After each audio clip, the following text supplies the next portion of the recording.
The following announcement has been paid for by the New World Order. You want answers! I want the truth! You can't handle the truth! Y'all ready for this?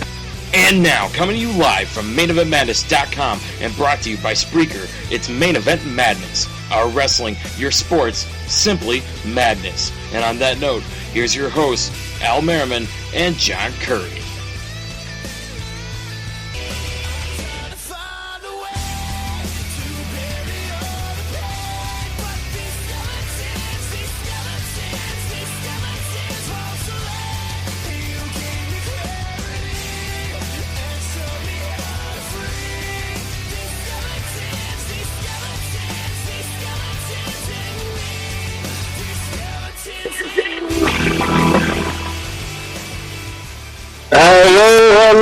Hello, ladies and gentlemen. Man, that sounded like my speakers were popping out. This is Alfonso Merriman with my host and partner in crime, John Curry. It's Main Event Madness. John, how the hell are you this beautiful Friday afternoon? It's still Friday morning. I'm doing pretty good. We're a couple days behind the curve here a little bit doing a show, but that's okay. That's what we do here at Main Event Madness. We do it our way, and you know what? I guess you could sit there and say our way is working. That's right, folks. And you know what? We decided we would give you guys the privilege to listen to Karma a couple days longer. So that's why we're here on Friday night, or Friday morning, Friday afternoon, whatever the case is. So we want to thank, before we continue with the show, thousands of you have heard the Karma interview. We really appreciate it. To all those websites that took time to post a press release up, we really appreciate it. And I know this is a long list. We've thanked them all on Twitter. I mean, from WrestleZone.com all the way to Wrestling Edge and eWrestling News. I mean, the list goes on. It was on forums and blasted on Twitter. So we really appreciate everybody that took time to go ahead and put the Karma interview up. It was very successful. We had the most downloads ever. We're really excited about it. Unfortunately, today we were going to have Jim Barcelona, but due to conflicting scheduling, we're going to have to interview him next week, which is fine. And we do apologize for not being here live on Wednesday or Thursday. I personally had a couple personal issues, and since family comes first sometimes, and that's the way it is. My family's always first, so we just got to take care of that. So, but we're back, we're live, we're better than ever. We got a strong show for you today. We're going to be discussing several different topics. As I said, Jim Barcelona will be on next week. We have a bunch of people. Matt Hancock, which is DDP's right-hand man. He's going to be on a future episode very soon. We got so many guys. What was the other? We got the novelist. Your friend there, the novelist. The novelist, he wrote a novel based on a love story. Rhodey, Pinned Down, I believe it is. He'll be on the show in the upcoming weeks too. And then we got a nice little surprise for you of a former WWE superstar and a former TNA superstar that if you blinked, you would have not known he was a TNA superstar because it didn't last too long, and that's my hint for you guys. It narrows it down. So we'll get you more information on that. We're just finalizing a time with that particular person. And it's a big interview, and I'm very excited about it, and I think John is as well. So that's upcoming. You know what else I'm excited about? What's that? It's Friday, gotta get down on Friday. Oh, geez, he had to play it. Yes, I did. I still don't know who's singing. Where's that song from? I have no idea. I've never even heard it. It's kind of disturbing, though. It sounds like a bunch of chipmunks or something. You know the worst part is that's a girl singing. Well, I thought you could kind of tell it is, but no, you can't. A little bit. Not a whole lot of it, but guys, I want you to, we haven't done this in a while, but if you go to Spreaker.com/wrestling365, John, I was going to call you out on that. Hold on. You said that it was changed. Spreaker.com/show/Main Event Madness, or just search Main Event Madness on Spreaker. Wrestling 365 is gone from the link. And thank you to those of you who went to Stitcher.com and listened to the show. Record-breaking numbers. We've never had numbers like that from Stitcher, so that was an awesome site as well. What I was trying to get at to you, when I clicked the Main Event Madness link on Spreaker.com, it did not appear to be working. So we might have to call them and contact them. Right now, we're still under Wrestling 365. I'm sorry to air our dirty laundry here online, on the air here. It's not the worst thing we've talked about online. Or, I mean, on the show. Oh, yeah, I was like, okay. But, all right, so we might have to check that out. But, all right, so Spreaker.com /Wrestling365. There's a little button there, and I've been trying to get you guys to do this, and I haven't done the effort in a while. But follow us there, man. You can follow us. There's a live chat room where you'll get updates of all of our shows for Main Event Madness. And it just helps our notoriety, and we appreciate it. With this episode, by Monday, we're going to break 70,000 listens on Spreaker in less than, what is it, 4 months now? That we've been on Spreaker since we made the move from Blog Talk Radio? Not even. So this is not us, I don't even know what the word is right now. This is me saying thank you to everybody. We really appreciate it that you guys have been listening to us, and we still got some big things popping and all that. Go ahead, John. How 70,000 of you can actually put up with my annoying-ass voice, I will never know. Yeah, that is. I don't know how I put up with it, to be quite frank with you. I really don't know how I sit here. You know what's very disturbing? That not only did we do a show on Monday, we're doing another show today. So it's a double whammy. This is too much within 5 days of each other of listening to you. I just don't know how. There hasn't been this much exposure to a Cuban since the Cuban Missile Crisis. Oh man. But guys, nonetheless, we have a jam-packed show today. We're going to be talking some serious topics, some fun topics, some drama topics, and I guess we could go ahead and start it off. Before, let me set up the show, right? Because I hate that I forget to do this sometimes. But we're going to talk about if Teenage Future is in some real jeopardy. We're going to be talking about why celebrities should be kept off of Monday Night Raw. We have a couple topics that include the NFL, Colin Kaepernick being fined for wearing headphones that were not approved by I call him Roger Goodell. So he was approved for that, and we're going to talk about what exactly happens to that money where these NFL players are fined, or maybe coaches or owners, and where that money goes. I learned about it actually yesterday, so I thought it'd be a cool little informative segment there. We're going to talk a little bit about that.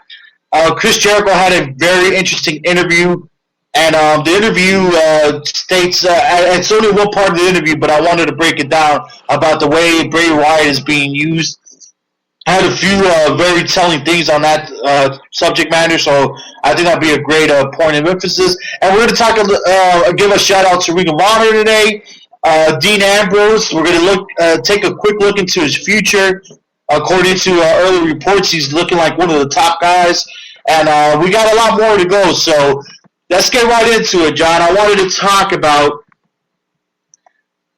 and excuse me here.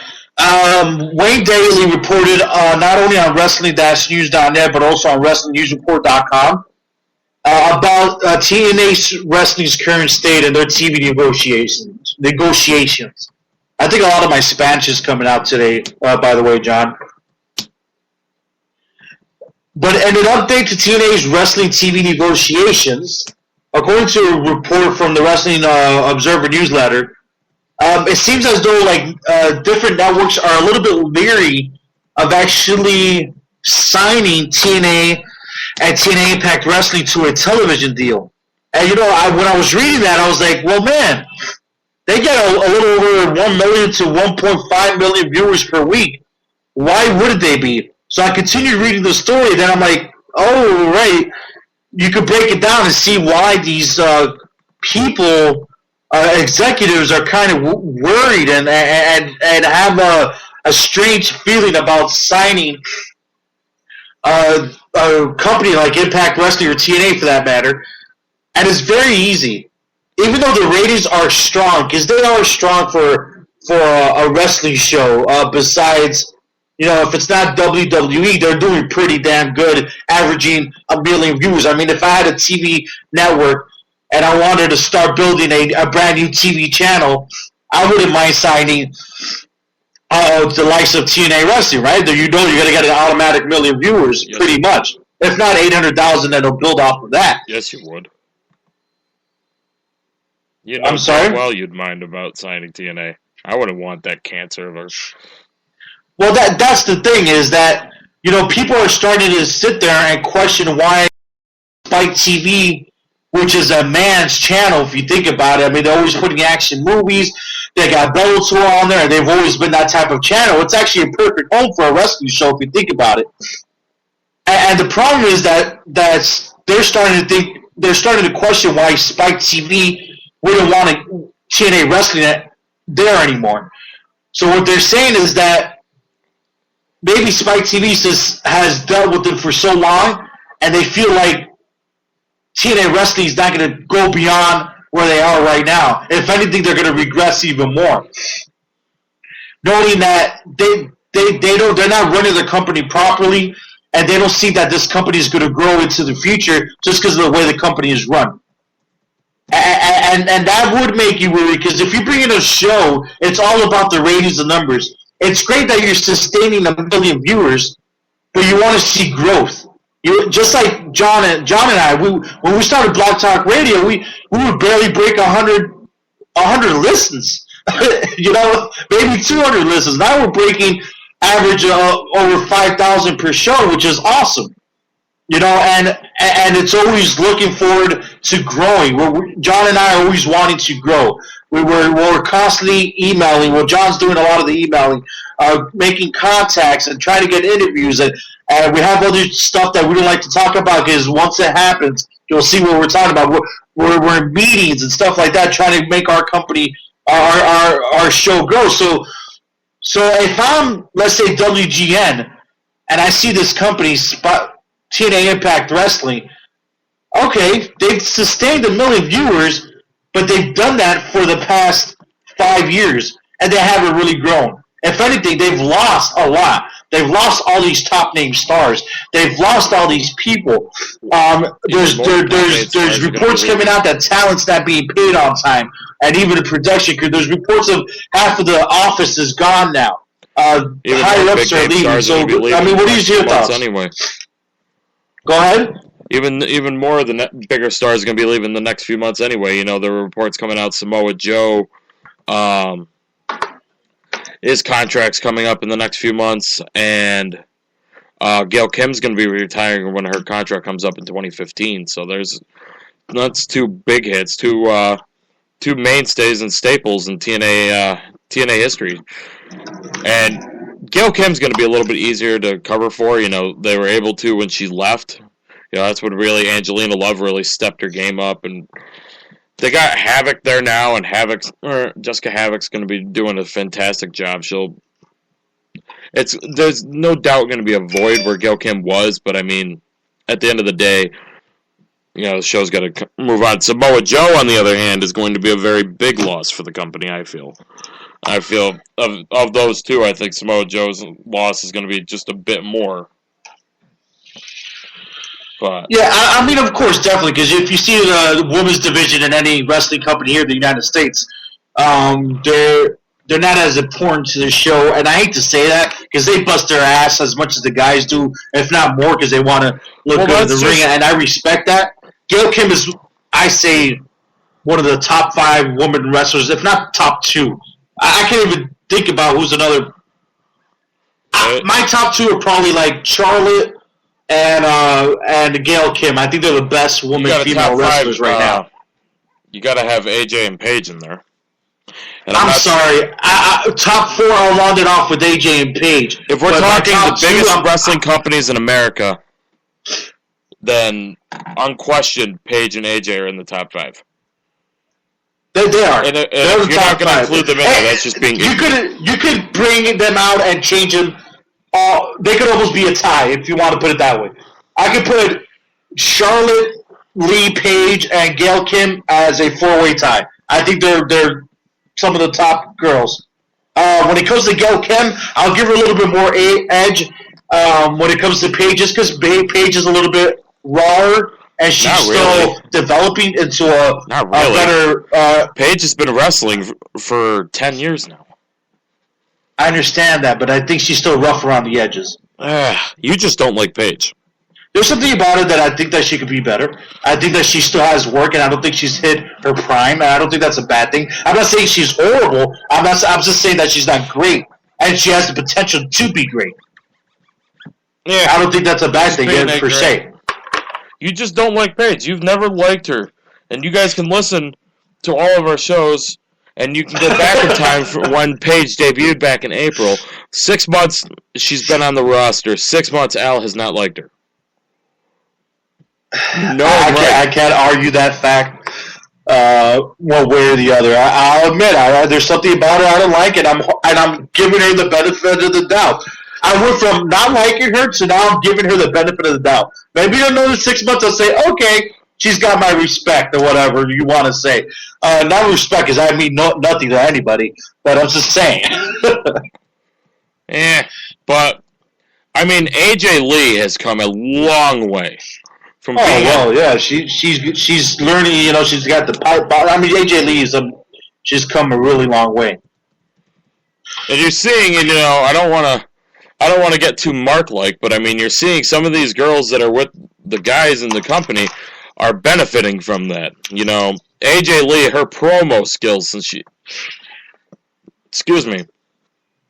the last year or so, holy crap. And then you got Nikki Bella, who's only progressively getting better, despite the fact that I'm the only one of us who actually sees that. You guys just see Bellas and think Total Divas and give her an asterisk because she's on Total Divas. Let's see. Who's that, Brie Bella, you're saying, or Nikki Bella? That's why she has an asterisk? Because she's on Total Divas? Both of them. I'm not... If you're asking me to put them in the top 5, you got to be out of your mind. Oh no, I'm not asking to put them in your top 5, but I'm just saying my point was, if you were listening, was that these women that are dating the guy wrestler or some of the guy wrestlers in the company are progressively getting better for it. Oh, okay, sorry, I agree. I'm sorry about that. I was reading some hateful messages on my Skype. And I got a little bit distracted there. I agree, they have gone better.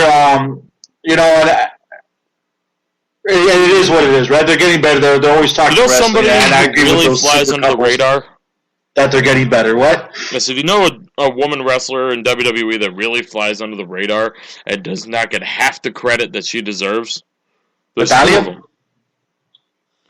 Natty Neidhart and Bayley. Well, Bayley's still... I agree she's a good wrestler. She's just she's had some pretty good showings with Charlotte. Much, right? She's had some pretty good showings with Charlotte, including a takeover too. So I agree. Yeah, I mean she's just still new, and she'll start getting that treading, and that's one of the girls that I have high up there that I think that she's going to be great into the future. Let's get back because we got way off topic here. That's okay. It's okay. But back to what we were discussing with TNA Wrestling. I mean, there's nothing that I can say but agree with that report that Wayne posted. Because, think about it. Why... if I'm a startup network or channel, okay, I'll take the risk. Because I don't have anybody on my lineup. But if I'm sitting there like WGN or maybe even TNA or TNT or something like that, if they were lucky enough to be talking with them, you would question the fact that why is Spike TV pushing them away? You know, and Spike TV, you got to understand, is a company that has invested not only their time, but they really have invested a lot of money, putting money towards the contracts of the likes of Sting, Hulk Hogan, Kurt Angle, and so on and forth. It's one thing that Karma said on Monday, and you guys can visit Spreaker.com, search Main Event Madness. You guys can check that interview out. She even said, once they started noticing that they were getting money, they were yanking that money away and bringing it back to themselves rather than putting it back into their company. That's a major, major flaw, I feel, that TNA had. And that you're a growing company, you need to spend as much money as you can. I mean, obviously you need to pay yourself and not really lose too much, but, I mean, you gotta be able to and be willing to spend on your company. I mean, to make real money, you need to spend money. I mean, hell, look at us, say sometime down the road we're able to get sponsorships or something. I doubt it'll happen, but hypothetically. No, it's going to happen. Come on. Positive, it's going to happen. Well, I'm trying not to come off as too arrogant, but... Okay, that's good. I mean, how much have I been spending, or we've been spending, rather, on the show for the last 8 months? I can tell you the numbers, but, yeah, I mean, at the end of the day, you got to spend money to make money. And TNA, they saw a little bit of a dollar sign. And I'll tell you, I bet you I know when that was, too. 2007, 2008, 2009. Those, I think, were the best years of TNA. And, ironically, those were the years that Karma was there. Yeah, she said, on the interview, she said telling things about how TNA locker room, was fun for a while. You were busting your ass. You were doing your thing. You had a little bit of creative control. The locker room was great. But things changed. And when did things change? When they started bringing in these big names. Because everybody was building their brand up. This is one of the biggest problems that TNA Wrestling did to themselves. They were building their own brand. I don't care what anybody tells me, but that TNA X division was off the chain. TNA Wrestling and TNA, that word was becoming a brand. But then they started saying, we want to be more like the WWE. And I take this straight from Paul Heyman, and I agree with them 100%. They started doing that. They started bringing all these Hulk Hogans and Mick Foleys and paying them unbelievably a large amount of money. They tried to pull a TNT without, or Ted Turner without the advertising. You can't pay millions of dollars to a Hulk Hogan and not advertise millions of dollars to let people know that he's in your company. You see, what Ted Turner did, he did both. He paid this guy millions of dollars, but he knew, it's kind of like my thing with our show. There's not 2 employees, there's 3. There's John, there's Alfonso, and there's Main Event Madness. We know that we want to get paid, but we need to put money back into Main Event Madness.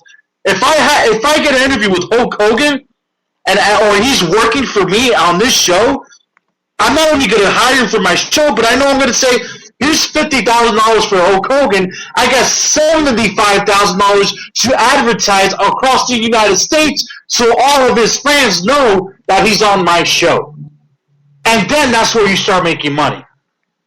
But when you just hire guys like Mick Foley, Hogan, I mean, the list goes on. We know everybody they've hired throughout the past years. Even Sting.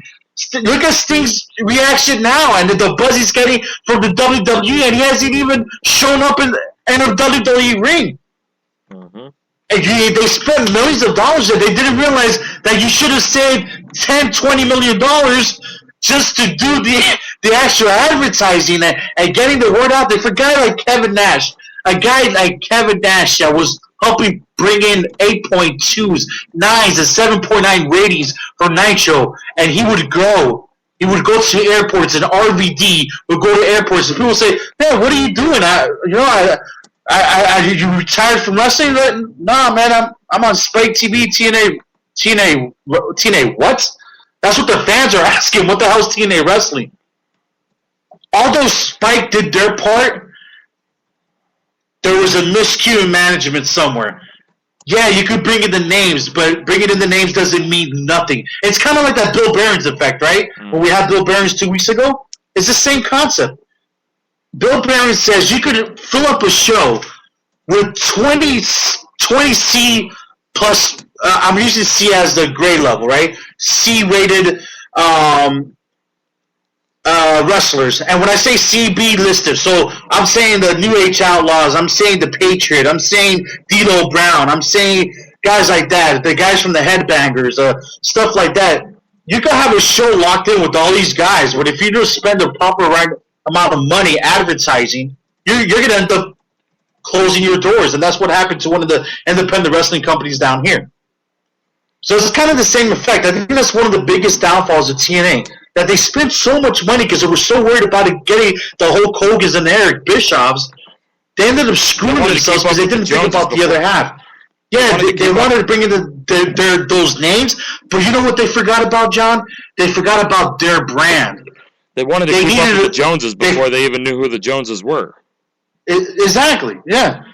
You know, and they forgot about their brand, and they were trying to use their name. I understand you use the people's names and all that, but they failed there. And for some reason, nobody caught it. With all those great wrestling minds, nobody caught it. And maybe it wasn't that. Maybe it was the fact that Spike TV and the Carters were the ones pushing the money, and they had I can just imagine a table, one of those executive lounges, one of those buildings out there in Spike TV that holds about 20 people, big screen TV. All of them are in there talking about wrestling and a wrestling TV show, and nobody knows about squat about wrestling. And I'm talking about the Carters or Spike TV. They know how to put on a TV show because they do know how to do that. I think their TV shows have been decent, and they've always been able to tell a story. Some things are questionable because it's wrestling. I mean, for crying out loud, we're seeing the Bunnies wrestle on WWE Monday Night Raw, and we still watch. It doesn't matter. It's just the fact that they're not doing the right thing by their show. You got anything else to add there, John?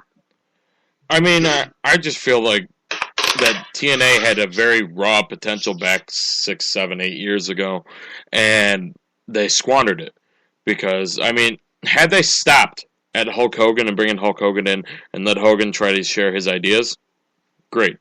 They should not have allowed Hogan to say, well, I want this guy and that guy. Basically, to bring in every single Dick and Harry that worked his Hulkamania tour in Australia was brought on board at TNA. Even the Nasty Boys were freaking brought in, dude. And Bubba the Love Sponge. That tool. And I'm being very conservative on that one. But, I mean,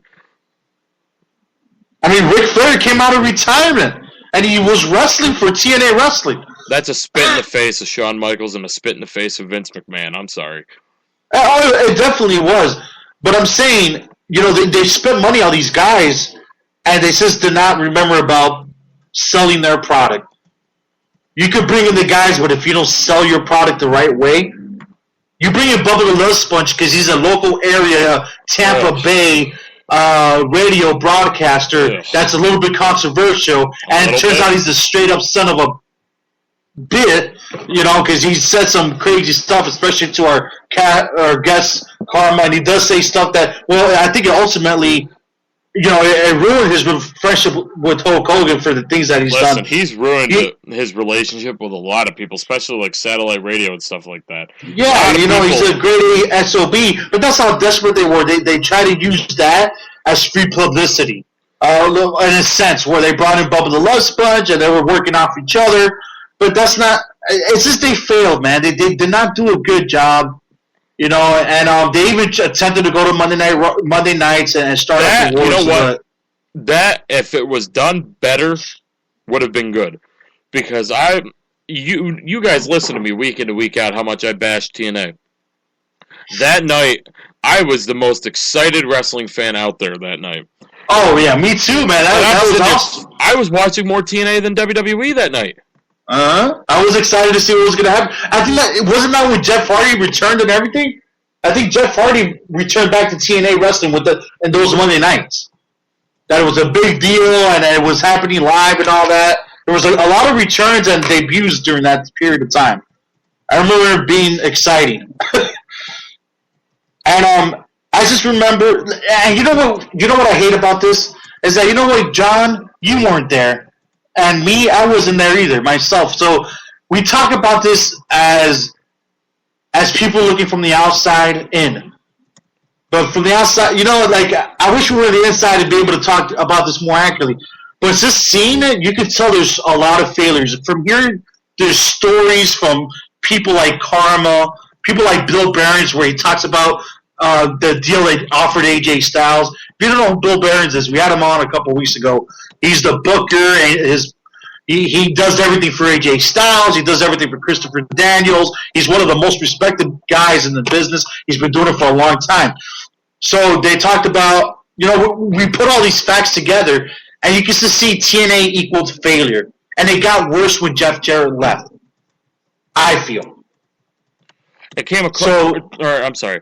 It got worse, not before, or not after Jeff Jarrett left, but I mean, what really started it was when Kurt Angle and Jeff Jarrett really had that outside of or behind the curtain drama, and that's when Dixie Carter really started stepping in. You're right. I'll agree with you there. And that's when now that Jeff Jarrett's with Karen Angle, and this is all real life. People thought it was fake, but they're married, and it's just a weird situation all around. I agree. Yeah, that's got to be one of the toughest things. And I think that's what was. You're right. That was probably the beginning of a rift, at least backstage. They were already making mistakes on screen and all that, but that was one of the rifts backstage, I believe. And Dixie, yes, her parents or her father owns Panda Energy, and her father bought the company, but I mean, Dixie Carter, I mean, when she started, she claims she's a wrestling fan. Let's be realistic here. Excuse me. That's like me going to Australia and wanting to own a rugby team. And I know jack from my hand to my ass about rugby. So, but that's okay. Well, I'm a rugby fan. I'll go own a rugby team. Even though I'm not, just like Dixie Carter's really not a wrestling fan. She's an entertainment fan, and God almighty did she fail at entertaining people. But it is.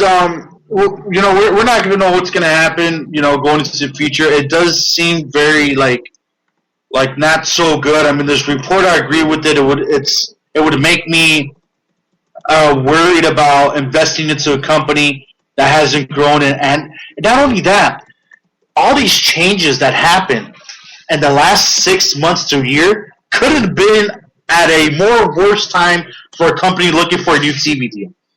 You're losing your Kurt Angle's technically there, but he's not. You're losing your Christopher Daniels. AJ Styles, all your Sting left, all within the past 12 months, and you're trying to get a TV deal? Sting, the most loyal guy in the wrestling business, finally said, F it.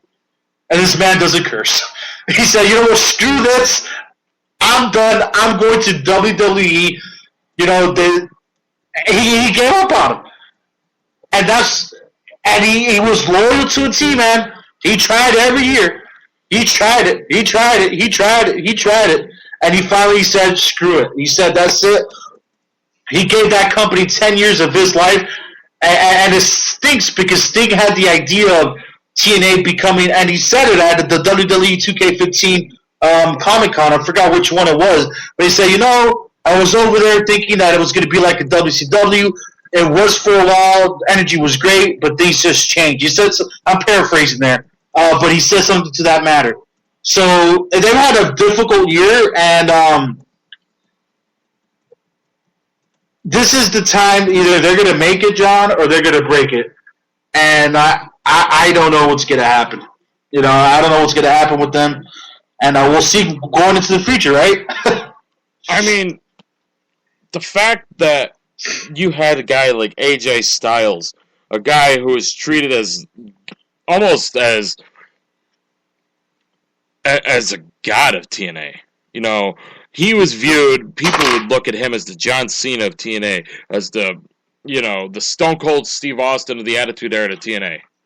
Not saying he was nearly as successful as Stone Cold Steve Austin, but, and the way he's talking out about TNA, and the way that Sting was talking out about TNA, and the way that half these guys try to nonchalantly talk about TNA. I mean, I bet you the Hardys and Kurt Angle have been making some comments, just nobody's picked up on it yet. But even Kurt Angle, a guy who has gotten everything that he's asked for since he joined the company 8 years ago, even he's pretty much like, I don't really want to re-sign here. It's just about timing, man. You know, like Kurt Angle sees that he's coming to that forefront, you know, that ending part of his career. Yeah, but at the schedule he's got with TNA, he'd be around for a lot longer than he wants to be.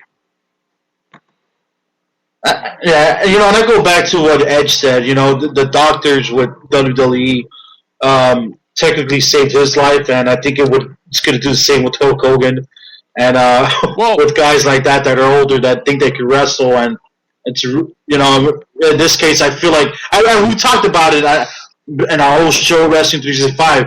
Kurt Angle, please protect yourself. You've been doing this for so long. You know, it's just, it's not, we appreciate what you've done to wrestling, but be 100%. Stop coming back too early. You know, it's not even worth it at this point. You know, you want to talk about Hulk Hogan. Let's switch gears here a little bit. Are you seeing the latest reports now that he wants to face John Cena at WrestleMania, and he's claiming he's going to face John Cena? Well, okay, you know, I've been seeing that, John, but he's been saying that. He's been lobbying for a wrestling match either against John Cena or against Stone Cold Steve Austin. When it comes to John Cena, it would be one of those matches where you see Hulk Hogan versus today's Hulk Hogan, right? It would be an awesome sell, and it could work, but is it going to happen? I don't know. I don't think that's going to happen. I don't think they're going to want to put John Cena versus Hulk Hogan at a pay-per-view at WrestleMania. I don't know if Cena could carry Hulk Hogan. Cena is far better in the ring than any of us give him credit for, but I don't think that Cena could carry Hulk Hogan to a match that would actually be passable, let alone by WrestleMania standards. But apparently there's reports out that both Sting and Hulk Hogan want to retire at WrestleMania 31. Yeah, that's what we put up on I got that report up, and it's thanks to Wrestling News, Wrestling Observer newsletter. That both Sting and Hulk Hogan are looking to possibly retire at WrestleMania 31, and the fact that they're not going to probably sell the matches as that. But on the same token, there's a little tidbit or little disclaimer on that post, and from Wrestling Observer, he said the likelihood of that happening, it's a small chance. It can happen, but it's like one of those chances that it's a long shot at this point. You know, of those two, I think Sting needs to retire. I'm sorry, Hulk Hogan needs to retire. Sting, on the other hand, I would love to see Sting, you know, he's said he wants to face John Cena. He wants to face Daniel Bryan. He wants to face The Undertaker, Triple H, Bray Wyatt. I wish we could get... he's not going to have 5 more WrestleManias. I wish we could get, you know, Sting at the big pay-per-views. You know, Sting and Undertaker at WrestleMania 31. Sting and, I don't know, Daniel Bryan at, say, SummerSlam, and then Survivor Series, you do John Cena, it's Royal Rumble, Triple H. WrestleMania, I think the only one of those guys, if he's going to have another WrestleMania match that you save it for, is Bray Wyatt. If Bray Wyatt wasn't able to end the streak, I think what a feather in the cap of Bray Wyatt would it be if he could be the one to end Sting's career. Yeah, you know, this is my dream of how to book Sting, and this is why I love our show, because we could go all different ways. Sting comes back. He wrestles at Mania 31, wrestles The Undertaker. They have their thing. We have a year-long run of Sting. He doesn't have to wrestle all the time. He can wrestle every other pay-per-view with some solid feuds. His last feud being with Bray Wyatt. And at WrestleMania 32, Sting versus Bray Wyatt, and they retire. You know, like, I think that Sting could give so much to to wrestling still. He's older, but Sting is one of these guys like Kane. His body has aged well. Yeah, he's probably going to feel dinged up and stuff, but he's been one of those guys that when he goes in the ring, he can still wrestle a match. Not like Kevin Nash, where he hobbles a little, you know? He still could go out there and perform a good wrestling match. So my goal, my dream would be that, or the opposite way. Sting comes back, faces Bray Wyatt, and maybe ends with Taker and Sting at WrestleMania 32. Or maybe Bray Wyatt at WrestleMania 31. Maybe leading up to like a triple threat match with Sting, Bryan, and Undertaker. Something like that would be kind of cool for the following year, you know? So those are kind of my scenarios. And then between that time, we see a couple awesome feuds with Sting versus blah, blah, blah. Let me tell you, if they were to do that, next year pay-per-views and your little WWE Network subscriptions will be at an all-time high. I would want to see every single match Sting was a part of. Just because it's Sting. And he's never wrestled with any of these guys. So I think it would be kind of interesting. Yeah, and you know, I don't want to see Sting retire before he's able to have some of these great matches. Hulk Hogan, on the other hand, honestly, the Mark and me would love to see. The Mark and me would love to see Hulk Hogan and John Cena, but I would not be the slightest bit upset if I never saw Hulk Hogan in a wrestling ring again. If he wants to come in and make appearances like they did for his birthday, which was good because he had the first appearance of the NWO in 12 years.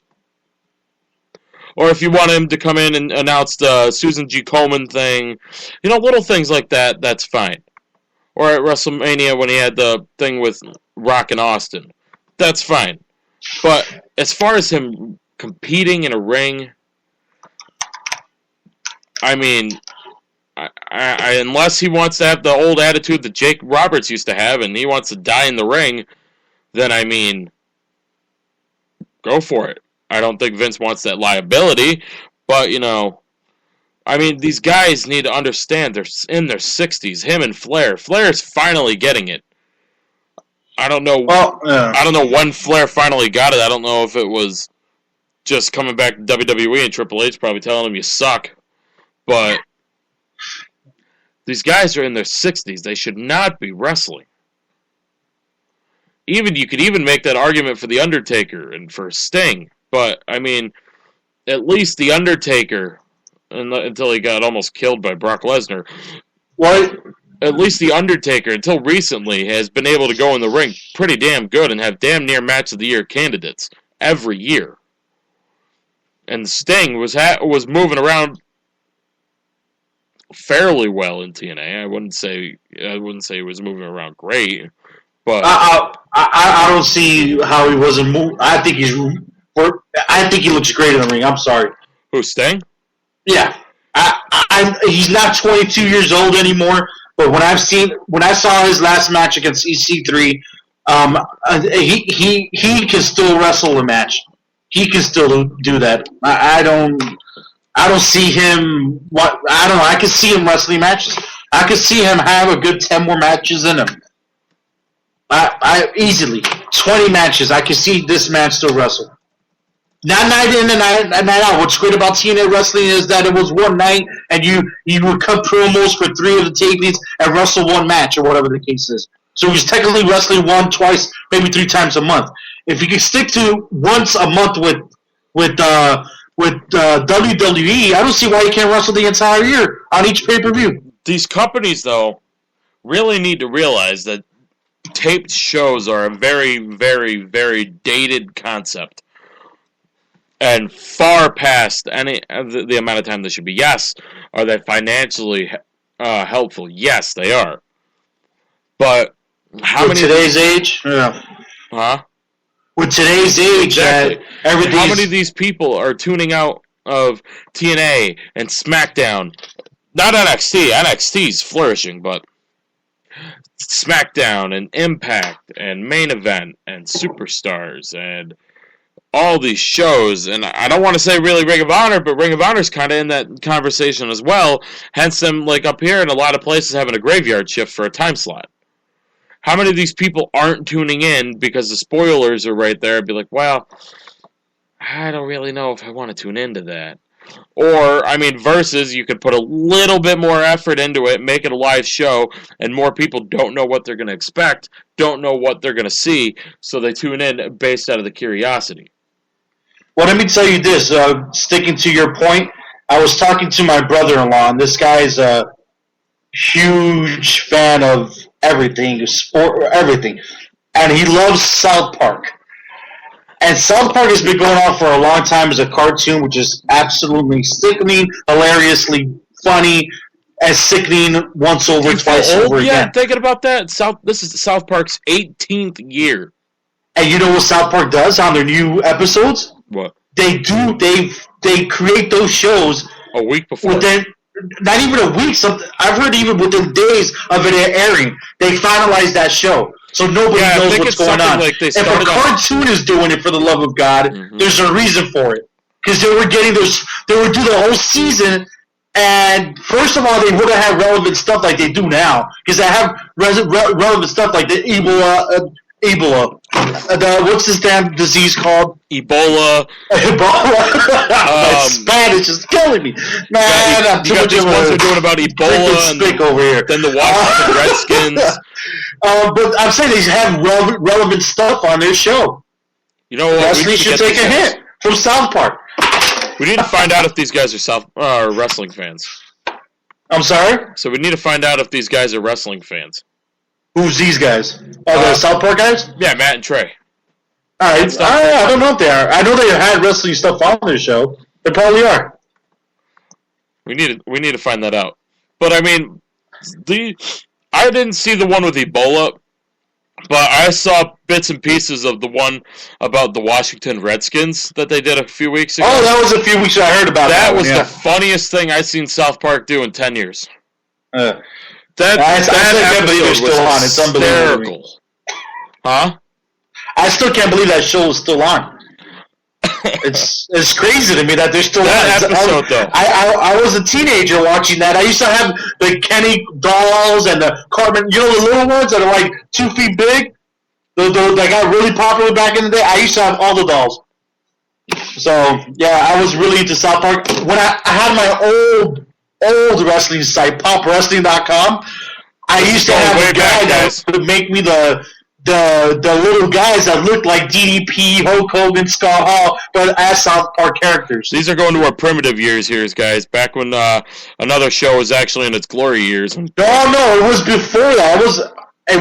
Dude, I was like 16. It was before all that. Oh, it was before the glory days of another show? Wrestling.com. POP Wrestling. This is when Matt Boone and Ryan Clark all started. And when Matt Boone was working, and we were working together on Pop Wrestling, my site. Yeah, so that was years ago. I mean, we're talking about years ago. No comment. But here, you want to talk about South Park? You want nostalgia? Okay.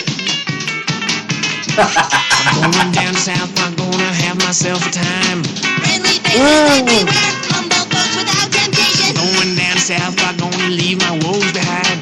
Ample parking day or night, people spouting party never. Heading on up south, I'm gonna see if I can't unwind.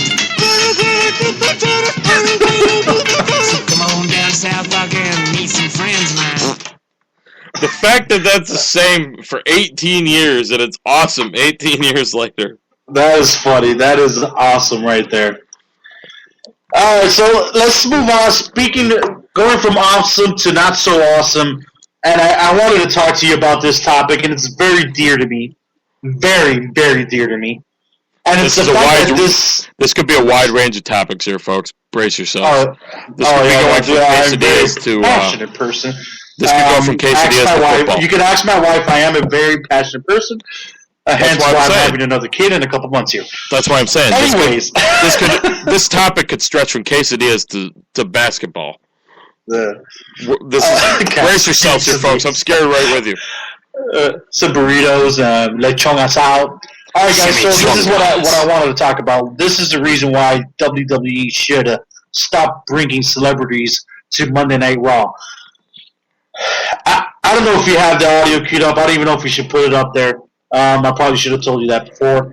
But speaking on the Today Show on Tuesday, Kathy Lee and Hoda which that name just aggravates me already. Listen, not for nothing, Kathleen Lee Gifford is meh, but the name Hoda Kotb is awesome. Hoda Kotb. Well, Kathleen Lee Gifford back in the day had some really screwed up words to say about wrestlers, wrestling, and wrestling in general.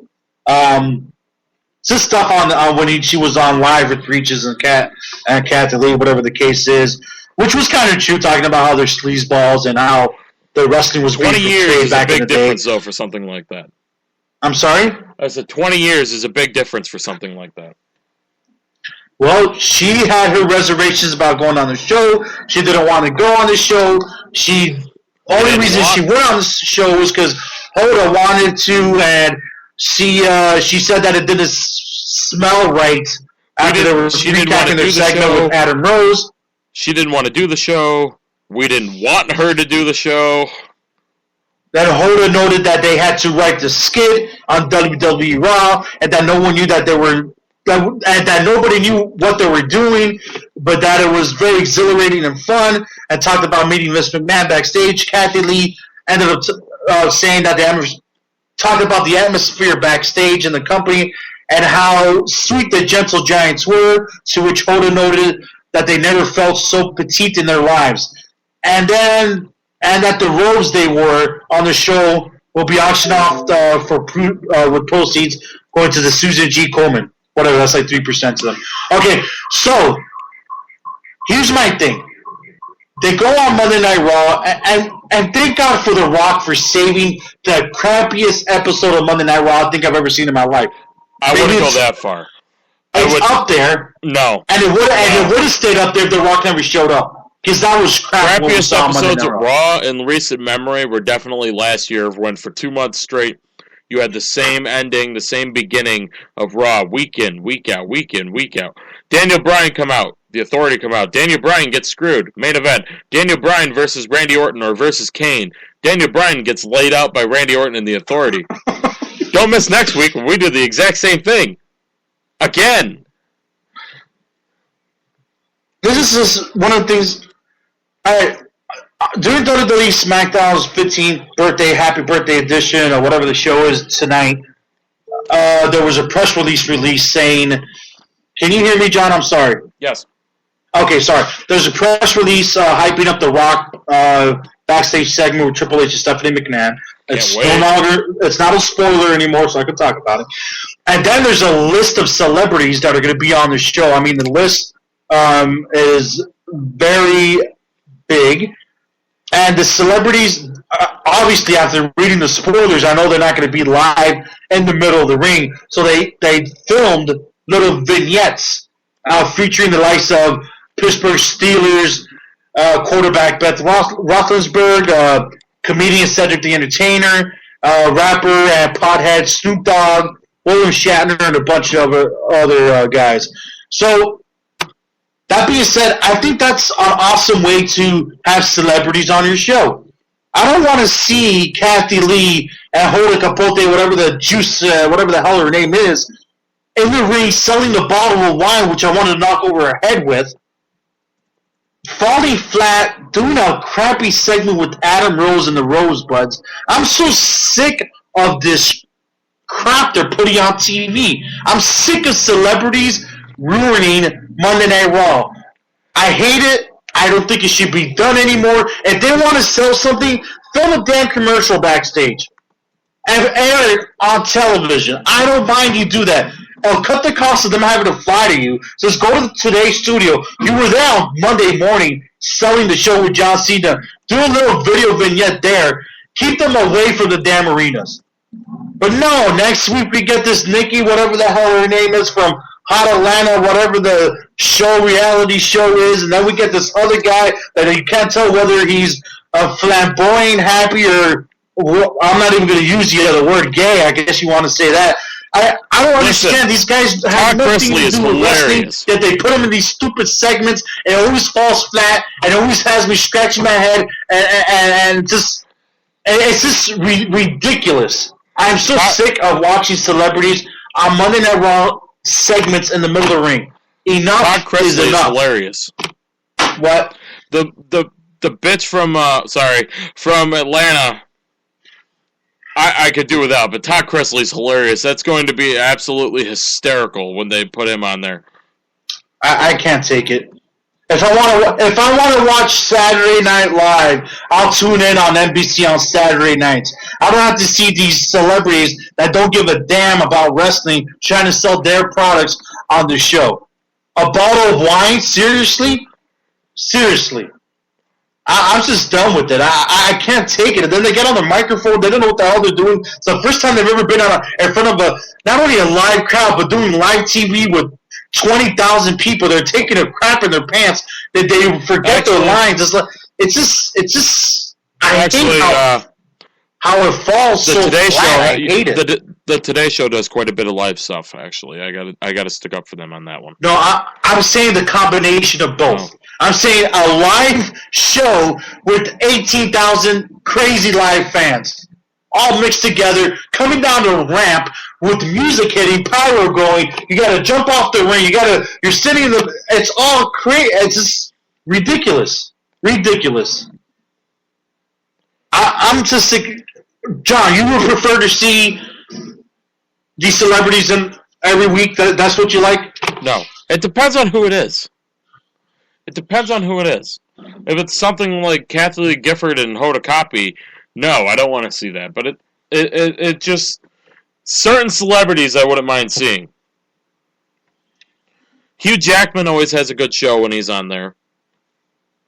Bob Barker is hysterical whenever he's on. You see, I don't like that. I don't like Bob Barker. I don't like that. Really? Yeah. You didn't like Bob Barker and Chris Jericho? No, I did not. Dude. Really? I just don't like it. You are in a very small... Get a celebrity involved, put them on the ringside, throw a cup of water in their face, and then somebody comes in. Okay, do stuff like that. So, you want them to sell a product, film a vignette, and if you want them to get physically involved in a match, please have them trained like a week or two prior and make it come off good on camera. Don't bring them in 2 hours before a show, talk about it, and see what happens. Can I give to you my favorite celebrity moment or celebrity angle that WWE has ever done? All right, and I got mine too. Well, what's your favorite? Well then. Oh, you got a video and audio. Damn. Here? Let me put it very simply, Vince. I'm taller than you. I'm better looking than you. I think I'm stronger than you. Wow. And I'm here to challenge you to a match in WrestleMania. What? Oh, I get it. It's the Battle of the Billionaire. That's right. Hey, wait a minute. I know you have an ego, but I had no idea it was that big, all right? I mean, come on. You going to challenge me to a match at WrestleMania? Absolutely right. 100%. I will kick your ass. Oh! The Battle of the Billionaires! Listen, I think you know something that the rest of this audience does not know. In my last match in Hell in a Cell, I suffered a split pelvis and a broken coccyx, and my physician, it's true, my physician has suggested to me that I do not compete ever again inside the squared circle, so the answer is no. Oh. Wait a minute. I appreciate your proposal, but I think I have a counter proposal. Since I'm actually unable to physically compete, why don't I find a representative? Why don't I find a hand-picked competitor to represent me? You find someone to represent you, I'll be in my guy's corner, you'll be in his. What do you say? Put her there. I don't like it. I don't like it. I really don't like it. I'll tell you why. You're a rich guy. I'm a richer guy. Here's what we'll do. Not about enough of this. Here's what we'll do. Here's what we'll do. You pick a representative. I'll pick a representative. I'd rather do it one-on-one with you, Vince. I know where you're going. You're going to raise the stakes on me. I know that. Okay. Donald Trump wants to raise the stakes, all right? That means one thing, cash money, all right? I get that. Hey, whoa. How much? All right. I'll admit I can buy and sell each and every one of these individuals in this arena tonight.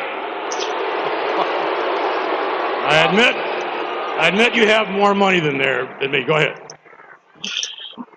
You're right. He is scared. You're right. Let me tell you something, Vince. Before I let that go on, how awesome is that to be the fan that Donald Trump talked to? And then, well, let me tell you, one of the big difference between Donald Trump and a lot of these celebrities is Donald Trump's, at core, he loves wrestling. And has had a relationship with Vince McMahon and the WWE for years and years. So if anything, he's probably been training for this moment longer than any other celebrity has ever had, besides Freddie Prinze Jr. Cash all the time. I deal in cash all the time.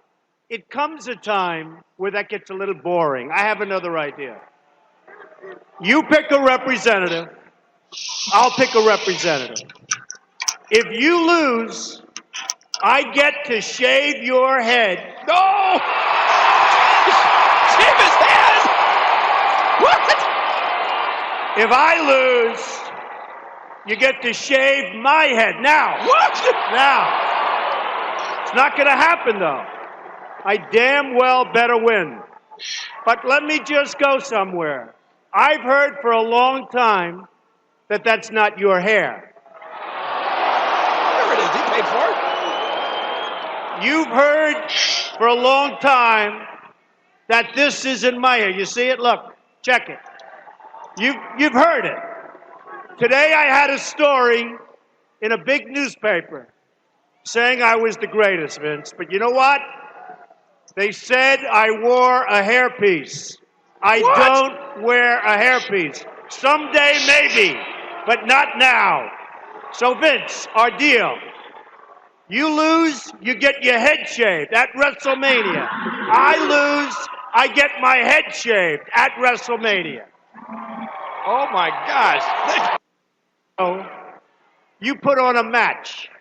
And the match was Donald Trump against this real dog named Rosie O'Donnell, a real dog. And I was angry at you because the wrestler that portrayed Rosie O'Donnell was too good looking, much better looking than Rosie is in life, all right?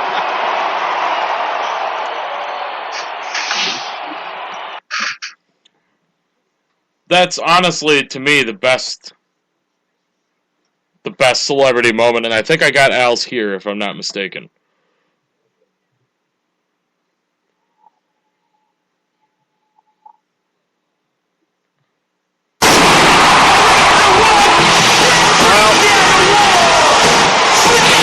Might be someone else's ready here tonight. No shocker that the attention-starved Chris Jericho, one happened to Unified Tag Team Champions, on his way to the ring. And here as we kick off Monday Night Raw. Again, Shaquille O'Neal is the guest host. He has unlimited power here tonight.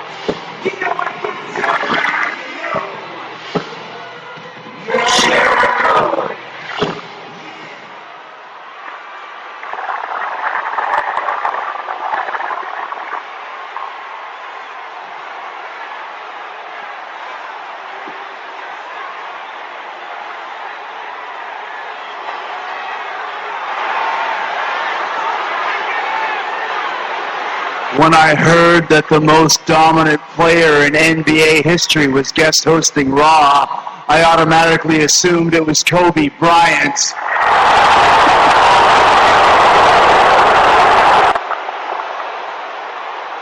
Yours might get the win for that comment alone. But instead, it's you? Let me remind you of something. The most powerful duo in sports is not LeBron and Shaq. It's Chris Jericho. Hold up. Christina. What are you doing out here anyway?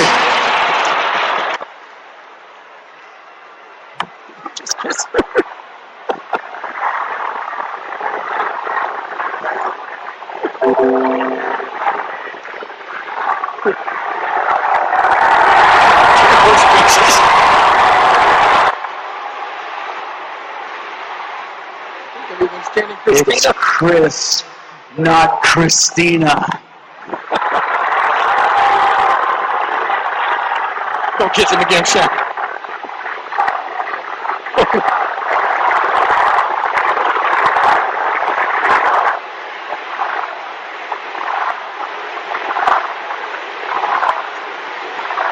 It's Chris, you parasites.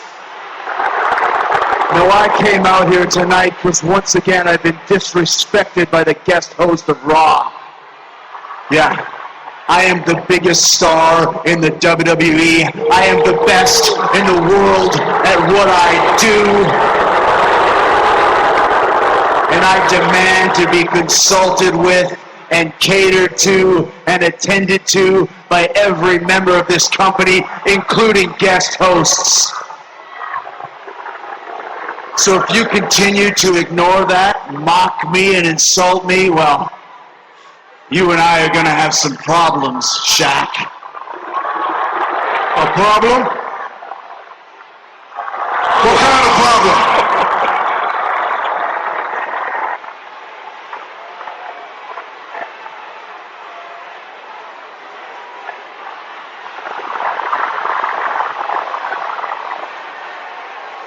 We're going to have some big problems.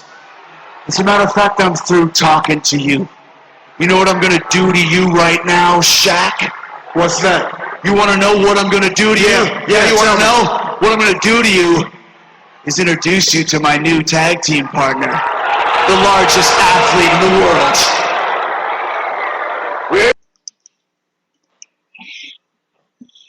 Did you want the second half of that or no?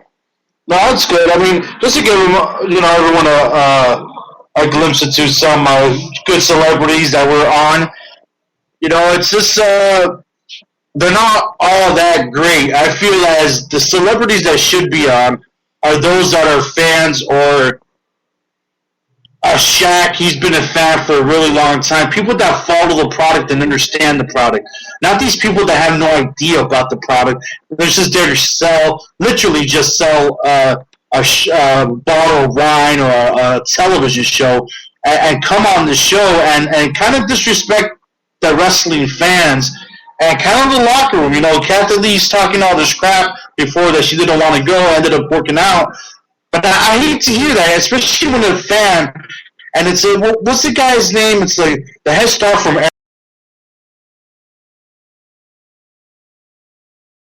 He's been tweeting that he wants to be a guest on the show. He loves WWE Monday Night Raw. He loves the WWE Universe. He follows the product. Someone like that, you'll get more out of that person than someone like Kathy Lee can hold it.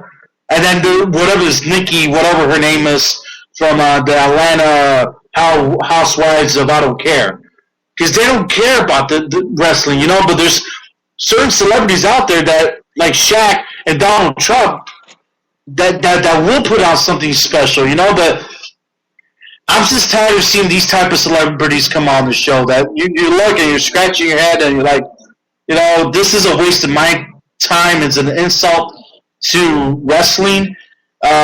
Just knowing that they're there to sell a product and it always comes out to be flat and you I'm not going to remember this segment from Kathy Lee. I'm probably going to remember it because she's so much of a a-hole to the wrestling community. She always has been just because it's Kathy Lee, but there's a lot of segments. I don't remember half of these people that come on. It's just a waste of time for me, and I just hate it. And that's my stance. I don't mind seeing a celebrity that cares enough to work on the craft. Donald Trump in that segment, they worked on it, and maybe they didn't work on it, but he knew where the direction was going, and he understood the logic behind what he was doing. And everything that he said progressed to the next statement he was going to say, if that makes sense. I'm a billionaire, money, match, hair, like everything lined up to each other.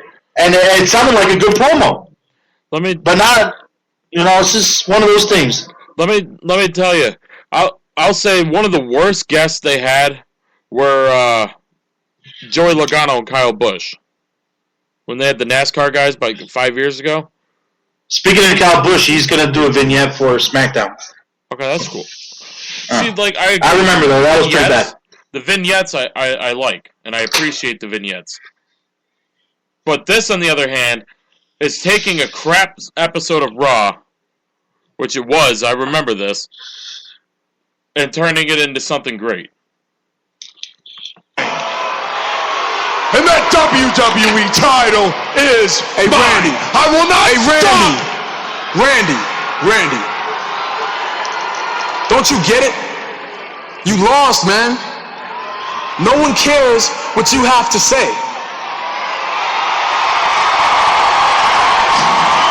Who do you think you are?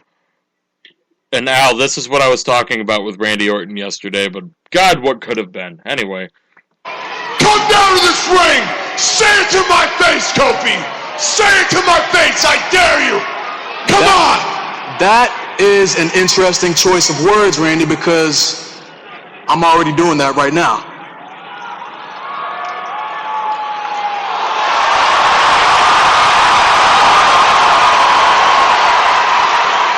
Kofi, don't you touch my... Get off my car! Don't you touch my car! I will make your life a living hell! I swear to God! Don't you... Stop! Stop it! Listen, hey, you know what I love about these cars, these NASCARs, is the fact that they are so durable. You know what I'm talking about? Let me show you what I'm talking about, man.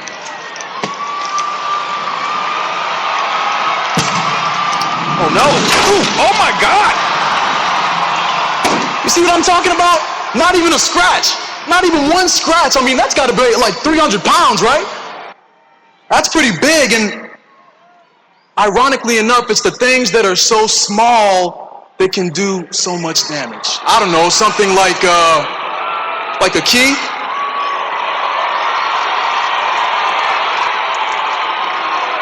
Oh, he's not. Oh. What the?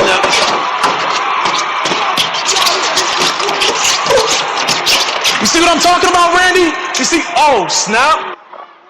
Is that a bug? Is that a bug on your hood? Is that a... Oh, don't worry, Randy. I got you, Randy. I got you, Randy. I got you, Randy. Hold on, man. Let me saw. There it is. There it is right there. There it is, Randy. There it is. There it is.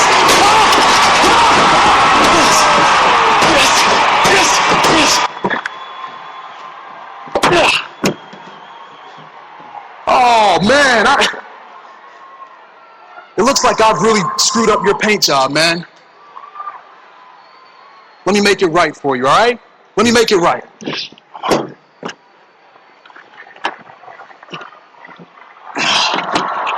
Yeah.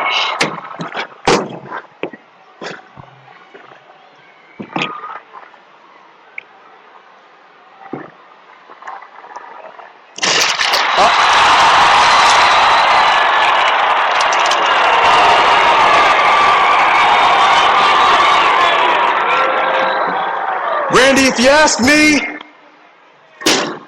I don't think you've ever looked better.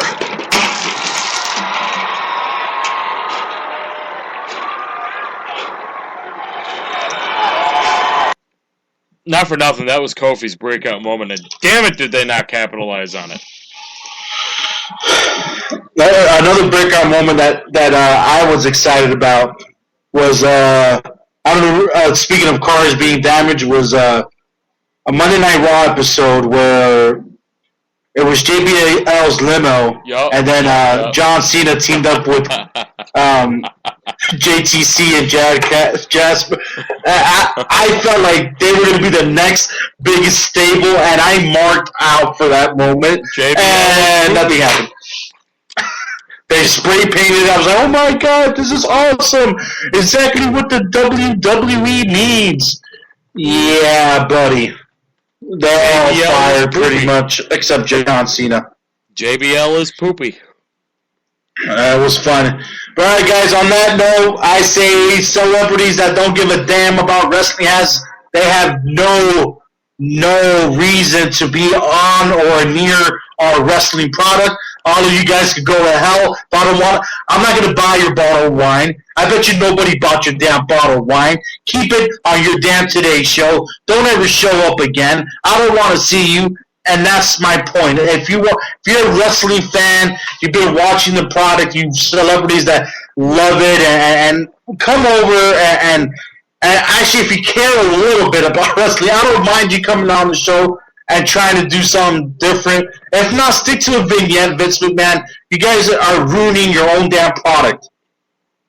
You could put the little wine bottle, replace it with the WWE logo on Monday Night Raw, and just say, buy it now at Amazon.com. Whatever the hell you want to do. I don't have to see Oda and Kathie Lee on there, but I don't mind guys like Donald Trump and people that actually give a damn about wrestling and make an effort to make it look better and sound good instead of talk smack about our wrestling product.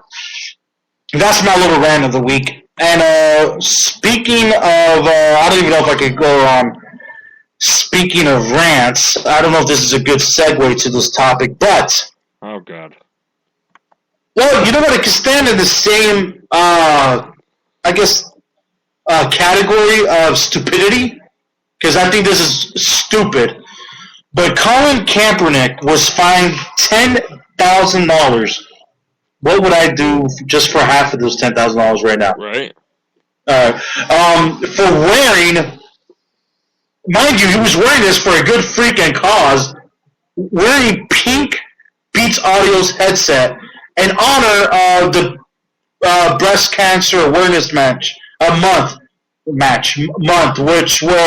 the NFL does bring awareness to breast cancer as everybody's wearing pink shoes, pink towels, there's pink on the field, there's pink on the graphics, but apparently a freaking Beats Audio headset is a little bit too much. He also has on his head, he's carved in a ribbon of the pink, of the October Awareness Month. Well, he's doing his part. In his hair, not his head. Don't make it sound like... Yeah, I'm sorry. Yeah, he didn't get a knife and carve it. I'm sorry, guys. He shaved his head and it's on his... That's pretty bad. He turned himself into his mom got the knife. He said, you got to go out there and he's got to be all bloody and all. No. Yo, what's going on with Roger Goodell, man? Isn't it getting a little out of hand? Damn! That was for you calling him Goddell. That's his new name for me. He's Roger Goodell. That's it. He's the NFL god right now. Do you think he's taking it too? Do you think he's taking it too far? Yep. So that's all I'm getting from you. A quick answer of yep. Okay, your company or your organization has a deal or whatever with Bose. Okay? Fantastic. Where does that stop people from buying the certain kind of product that they like? Let alone wearing the certain kind of product that they like. If a certain kind of headphones can't be worn, they should ban all headphones from being worn per their dress code. I mean, if he likes a certain kind of product and he's helping promote the cause that you guys are promoting, then what does it matter? It's a pair of headphones, for Christ's sake. I think it's out of hand, and it started, got me thinking, and we talked about it yesterday, and I've been thinking about it for a long time. I just didn't put two and two together and did the research properly. So he's getting fined $10,000. I'm like, well, this $10,000 should go to research or something. Like, what do they? It started to get me thinking. I'm sorry, these headsets I have are killing me right now. It would get me thinking to where what is going on with all this money that they fine these players. It's funny, as we speak about this, we're talking about the same thing on ESPN about the headsets. Every year they must fine at least close to $500,000 to $1 million. I think this year's going to be over $1 million just because of Jim Urso with the $500,000 fine he got. So it got me thinking, what is it that they do with this money that they keep on taking from these players? And what's kind of cool is that we did some research, John and I, and we found out they actually do use it for a good cause. And apparently when a player or owner or coaching staff member gets fined, that money is being used to support retired player programs, including the NFL Player Care Foundation and NFLPA Players Assistance Trust, disaster relief initiatives, health-related charities, and so forth. So I used to think that Goddell was just, putting it into his little savings account because I never knew what was going on with it. Apparently, back in 2010 or 2012, Ryan Clark challenged the NFL and wanted to know what the hell where's all this money going to? And that's when they finally said, oh, crap, we got caught. And they released a statement back in the day saying that this is where all the money goes. So it's good to know that it's at least going towards a good effort. Going back to those NFL players that really didn't make a lot of money back in the day. If you're an NFL player, you're contracted to yourself. So a lot of time, health insurance, you're going to have to pay for all your health stuff, and unless you get it worked into your contract. But for the most part, how it used to be, you would make your money, you're contracted to yourself under that team, and then you were responsible for everything. Things have changed now. More of the travel's already taken care of and stuff like that. But it's good to know now. At least this money's going towards those people that aren't coaching anymore. There's not a lot of jobs in the NFL. They're not in broadcasting. For those people that really need the help. And it was kind of cool to find that out, right, John? Yeah, I don't know. I had a thought there. It was there. Man, it was gone. It was there, then it was gone? Yeah. I thank God about these bottles of water here. Well, guys, this is Main Event Madness with Alfonso Marimon and John Curry. I think you got a couple of commercials you could pull up here for our listening audience. That I do. All right. Hey, you. Yeah, you. Looking for quality wrestling news with an international flair? Looking for results and news from around the world? Look no further than wrestling-news.net. Wayne Daly and his crew have you covered from top to bottom, from WWE to TNA to the top independent companies from around the world. Check them out, wrestling-news.net.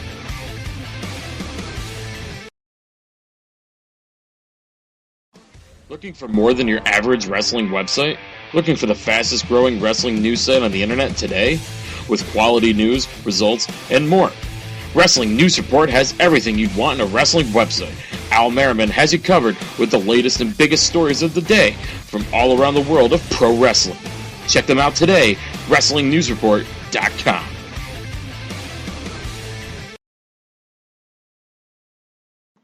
Alright guys, we're back here on Main Event Madness. Yes, we are, and for you folks on Twitter, feel free to follow myself, Alfonso Marimon, at Madness, and then that is a horrible do that. And then John at John MEM Radio. Follow us there, tweet us there, talk smack to us there. We don't mind. You can also visit over to Spreaker.com/Main Event Madness.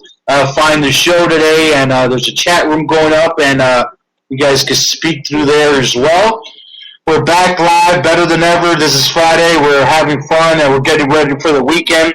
And we want to talk a little bit about a recent interview with Chris Jericho and kind of break down his thoughts about a wrestling character, and in particular, if WWE is being used if the WWE is dropping the ball with Bray Wyatt. There you go. There you go. And if he's being used properly.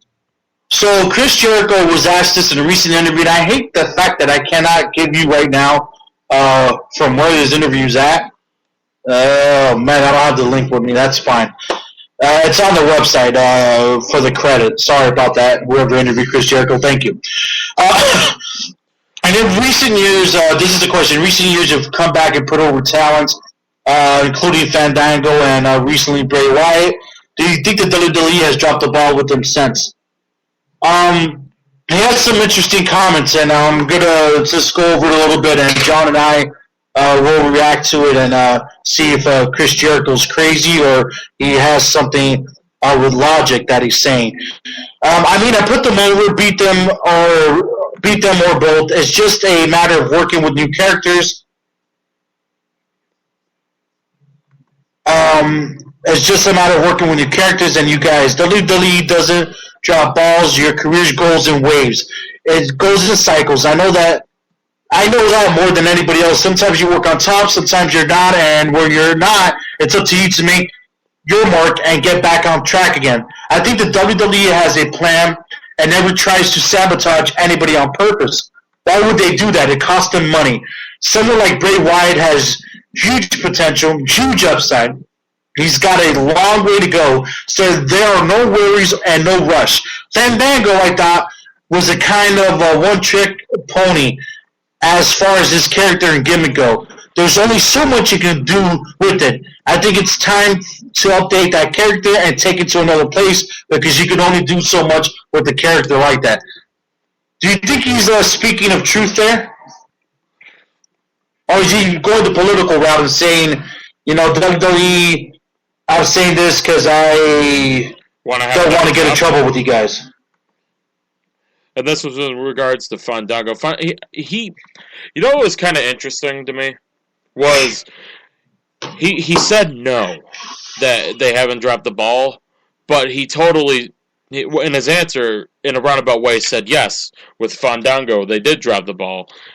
And in some regards, they did. I mean, what is Fandango doing now besides making out with women on every Raw? Well, that's not even happening anymore, right? No, not even anymore. He's not doing anything. I don't know if they took him off TV to rebuild him again, or repackage him rather again, or what they're doing. But I mean, he's great in the ring, and you have random guys like The Rock and Jericho and Triple H has even said it, and other guys that put over Johnny Curtis or Fandango's work. I don't. I think they need to get rid of the Fandango gimmick. I think they need to stop doing everything that they're doing with the entertainment aspect and start focusing more on the wrestling. That's just my opinion. I mean, it was different to have a ballroom dancer for a gimmick, but other than that, I mean, what has it done for him? He hasn't won a championship. He hasn't been in contention for a championship. I agree. He's one of these guys that has a great in-ring presence. It was over, and it was very niche-y, and maybe, if you go into what he says there's only so much you could do with that Fandango character. So essentially, maybe WWE didn't drop the ball. Maybe they thought they could take the ball further, and they realized they couldn't, because how many times can this guy come out and dance and then dance some more and do the same thing, and there's so much you can. I agree with Jericho on that aspect. When it comes to Fandango, he's a great wrestler, and he was like an idiot out there swinging his hips. And I think that when Jericho came, it was WrestleMania, and when you're at WrestleMania, everything's 1,000 times louder. Everyone is 1,000 times crazier. They know they're about to witness some of the craziest stuff. The next Monday Night Raw is almost even crazier than WrestleMania itself, Like, it goes back and forth. So maybe that had to do with it. The crowd was loving it. It was awesome. Fans were going crazy. There's 80,000 fans in the arena. Everyone's fandangoing. It's the lead up to WrestleMania. They're having this great, and maybe that's what it was. It was a niche thing to do. And that's how far you can take it. I mean, what else can you do? I mean, yeah, this Fandango's popularity. I don't know. Fandango's popularity was over with the European fans and the fans of the night after WrestleMania 29. Was it 29? Yeah, it was 29. Yes, it was WrestleMania 29. That was it. I mean, they went out of their way to make all those asinine videos where all the random people were fandangoing because they had one night of people going crazy and doing the fandango dance and all that in the crowd, and you never heard it again. What scares me is that I hope that they don't get rid of the guy. This is what I would like to see, but with Brodus Clay, they did the same thing. They got rid of the dancing, they sent him to NXT, and it says, screw it, they let him go. I think that's a mistake. They should have kept the guy. He's great. Fandango needs to do the same thing. Go back to NXT to reinvent himself. That's how they can sell him back into the WWE universe. Kind of like they do with Titus O'Neil, in a sense, but they got him with a crappy tag team now with Heath Slater. But that is what it is. But I think they should reinvent him and take him down to NXT, and he comes back with a different character. What that character may be, I'm not sure. Maybe toss a mask on him so we don't have to see his mug anymore. I don't know. When it comes to this Bray Wyatt statements, Bray Wyatt, do you believe him 100% on what Jericho stated about him? What did he say about him? I'm drawing. That's what was at the beginning of the statement. Saying that he doesn't think that they dropped the ball. Oh, no, they did. Because Bray Wyatt is a character that you have so much extension on, and you have so many different routes and so many different avenues and everything that you could take with the Bray Wyatt character. Heel, babyface, main event, mid-card. I mean, he's just got so many different dimensions of a persona that he could have, and you could mix and mesh very well with so many different varieties of characters, from Cena to Sheamus to Ambrose, which, think about that one for a second. Ambrose and Dean Ambrose versus Bray Wyatt. No? Yeah, that would be, I would love to see that. The promos on that would be awesome. WWE can take my money already for that one. But just, he ramps up his game with different guys. Like, you could tell he kind of phoned it in a little bit with Jericho, but with Cena, he really ramped his game up. Unfortunately, Cena, and I agree with you nowadays, unfortunately, Cena couldn't help but bury him, but, Cena needs to win. Yeah, I think it hurt him a lot. Since that, he's taken a hell of a step backwards.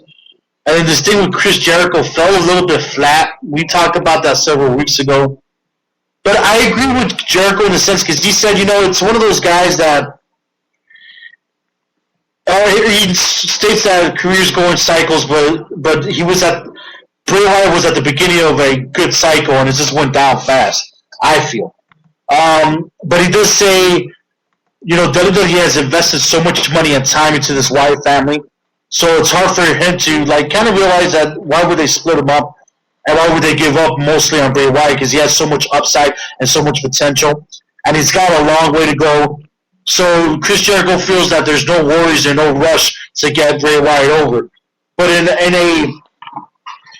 during a time where WWE's lacking a lot of this main event stuff, it would have been cool to have Bray Wyatt in the mix. They're surviving, though. I give them that with Dean Ambrose and Seth Rollins. They're holding their own on the show, which is helping out. But I just feel Bray Wyatt, I'm not going to say he's dead. I just want to see him continue to evolve. And I'm kind of worried about where this angle's going with Eric Rowan and Luke Harper. I don't like it, per se, to be honest. I wanted them to stay together.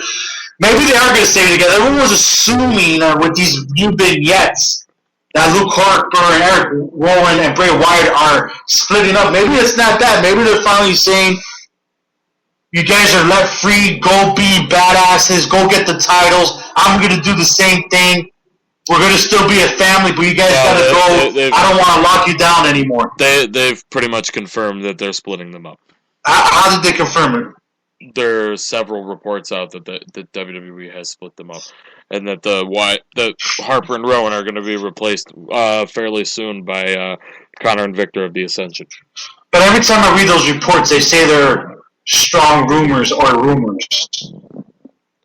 Yeah, but there's more of them as time goes on.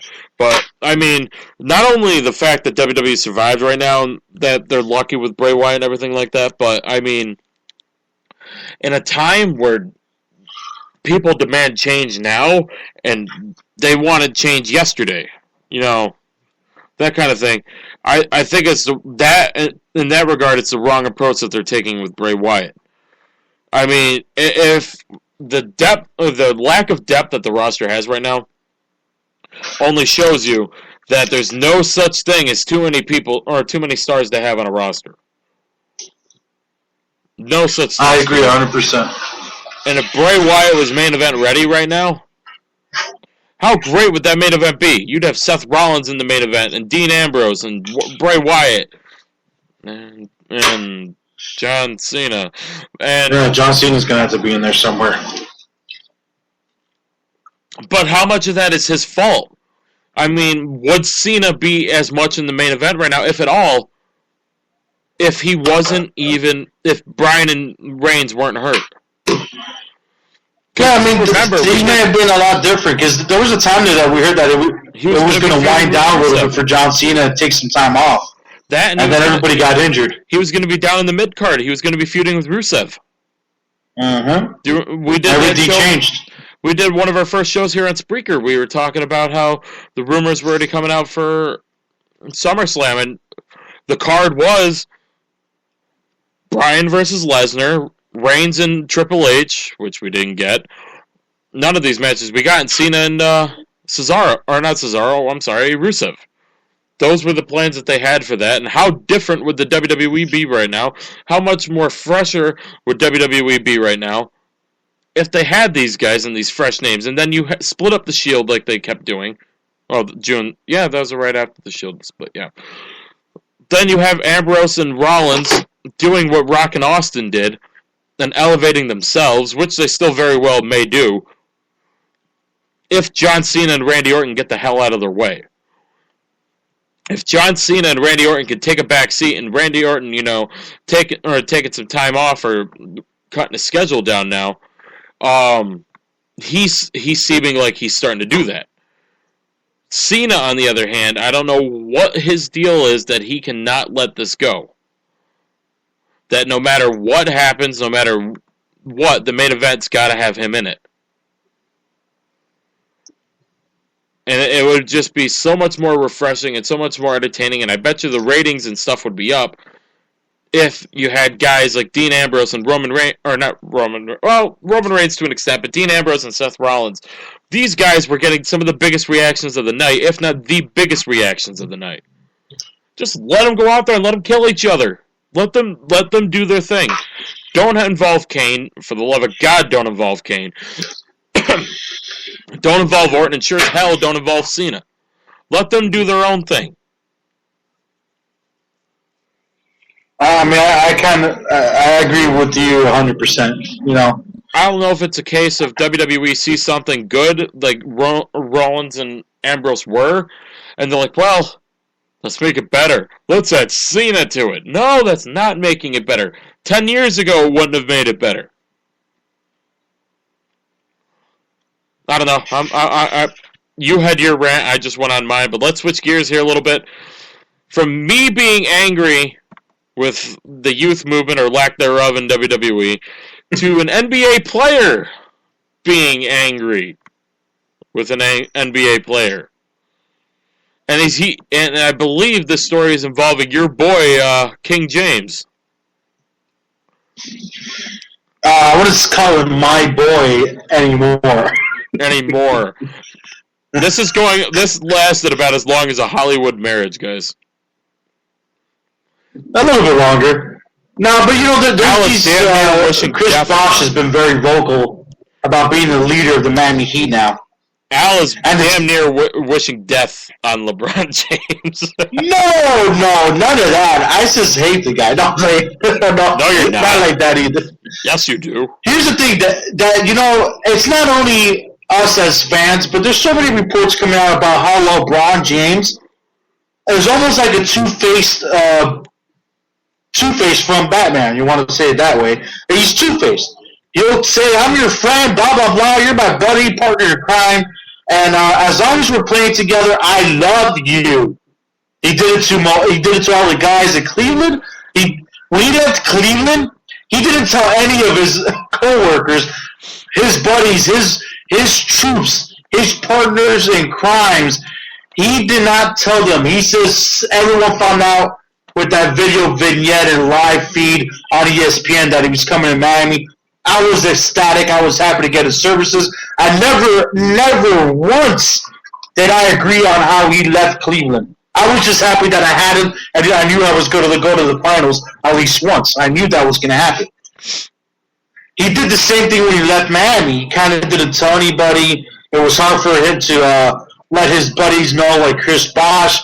The only reason they did talk, which just came out last night, or late last night after we spoke, John, the only reason they were forced to talk was because Chris Bosh and LeBron James were both at Dwayne Wade's wedding. If that little scenario didn't happen, I guarantee you those men would have never spoken until Brazil this Saturday.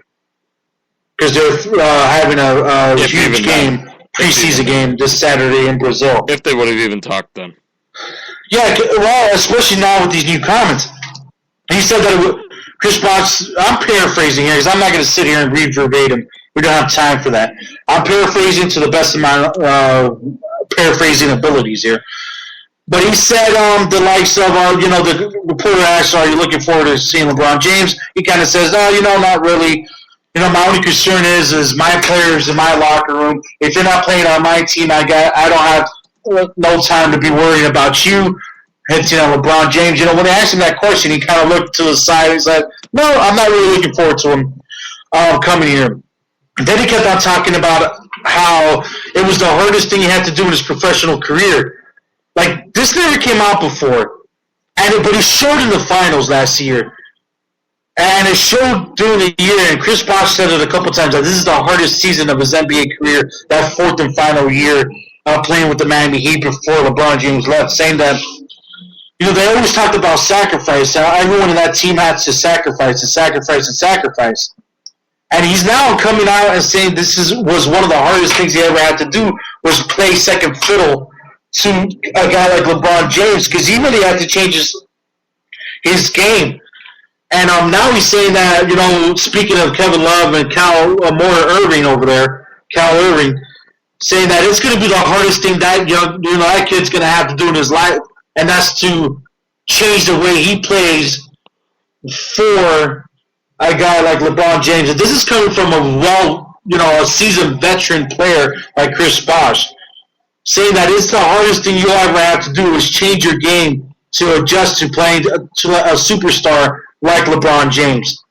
And I don't think people understand the fact that Dwayne Wade and Chris Bosh had to take a lesser role.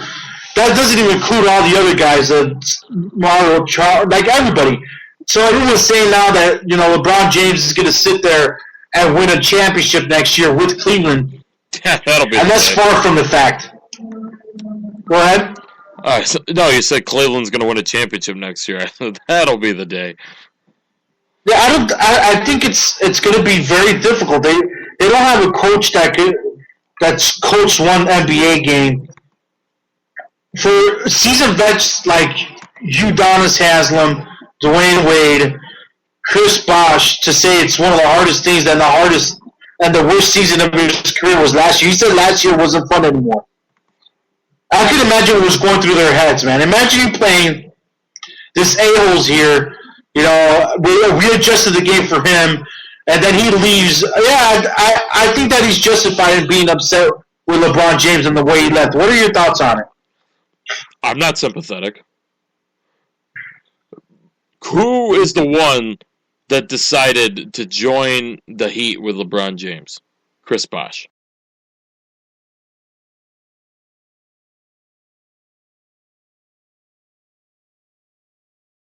Dwayne Wade. These guys were not already locked into contracts and had to play with him. They chose to play with him. And now that he's gone, now all of a sudden, oh, I'm the victim. Oh, we're the victims. If LeBron James is that good, which I still think he's obscenely overrated, but as good as he is, you guys are the ones choosing to play with him. You don't want to change your game up, then don't change your game up. Go sign with somebody else. Go back to Toronto, you idiot. Well, sorry, and the defense here, this is what I got to say. They understood when they signed the dotted line that their games were not going to be the same. They were going to take a hit on their overall average numbers, that was going to happen. Even it happened with LeBron James, not as significant, but his numbers were affected in some sense. Because he would have been making more 40-point games if it wasn't, whatever the case is, right? He would have. I don't think they realized how hard it was going to be. Now that LeBron James is gone, they can talk about it. I don't think none of those guys realized how freaking hard it was going to be not to be able to play the same way they were playing. Yes, they did. Chris Bosh has been getting. They knew what it was going to be. They knew the kind of player that LeBron is. They played in All-Star games, especially. Both of them played in several All-Star games with him. They were all in the Eastern Conference. They and the U.S. team, I understand that. They got a gold medal together as well, exactly. The three of them. So, for them to try to get some sympathy because they were the ones who wanted to play with LeBron James, no. You won 2 championships. Oh, and now he wanted to leave. Well, I mean, anybody with a quarter brain knew he was going to leave. And everybody knew he was going to leave, but not this early. They had a chance to go to 5 in a row. As soon as you heard that there was an opt-out clause, you knew in the back of your head, well, we only got him for a couple of years. We always knew, we thought he would stay to the 5th year, especially after going to 4 finals. He's a jackass for leaving. I'm sorry, but he's a jackass for leaving this soon. He is. He had a chance. If it was about winning rings, he had a chance to go for a 3rd ring in 5 years. That's why when Pat Riley came out and blew up, because he's being a wuss and leaving, and he always talked about having a legacy, and that's what LeBron James wanted, was a legacy, bringing championships and all this. It just shows how much that he's a two-faced type of person. That's all. When it comes back to Chris Bosh, Dwayne Wade and all that, John, I understand the sympathy part. You're saying they should have sympathy. No, I'm saying I'm they knew when they signed the dotted line that they were going to sacrifice. All I'm saying is this. I said that I don't have sympathy for him. I know, and I understand that. I understand you're saying that. But I'm trying to tell you is this. They had no idea it was going to be so hard to do for 4 years in a row. Yeah, you played with LeBron James and it was all fun during the Olympics. It's the damn Olympics. Everybody sucks except the U.S. Yeah, so they played in summer leagues. Yeah, they played in all-star games. It's one game. You're talking about 82 games every year plus the playoffs. You're talking about 100 games that you're playing second fiddle. Now you add that up, it's 400 games in 4 years practically that you're playing second fiddle to some guy when you know you could bring more to the table, when all the plays are being run through this same particular player after you think you know you could put up 30 points a game? Because that's what's going to happen this year. Chris Bosh's numbers are going to skyrocket. LeBron James doesn't get the credit he deserves in that. How many nights, when you look at SportsCenter and see the ending scoring totals for the Heat, how many nights was LeBron not the top scorer? Who was the top scorer most of the time? Especially his last year there, Chris Bosh. So for him to sit there and whine, "Oh, I had to adapt to LeBron." Okay. No, that's not true though. I'm sorry. I'm going to call you out on that. Yes, it is. LeBron James was the top scorer in the past 4 years. But there are more games than not that I'm watching SportsCenter, and they'd have the top scorers on there. LeBron would have like 18, 19 points, if that, and Chris Bosh would have 30. No. Or Dwayne Wade would have 25. No, it's not incorrect. We're going to have to get the stats, and I'm telling you that's incorrect. LeBron James had more points than anybody. Hold on. I can look at it now. He may have had more games with more points, but I'm telling you, it was a 50-50 split to how many times LeBron had more points and how many times Dwayne Wade and Chris Bosh had more points. But nobody wants to pay attention to that. People just want to pay attention to the negatives and call it a day. I wish I could get these stats to you a lot faster than I could right now. I don't care about season-long totals. I'm talking, when I catch SportsCenter the last few years, I'd look at the game totals because they show them after the highlights, and more times than not, LeBron didn't have the top score. I don't agree with that. I've seen too many games to agree with that. That's your prerogative if you don't want to agree with me. I'm telling you what I saw. All right, just to put it into this perspective for you, LeBron James last season had 2,089 points. Okay. Chris Bosh, not even close, 1,281 points. Okay.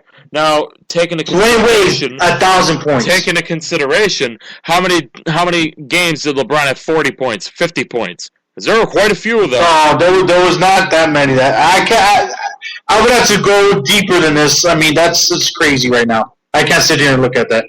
Don't try to play the if you want to take it to another aspect, average per game, LeBron James averaged 27.1 points. Chris Bosh, the lowest average, 16.2 points a game.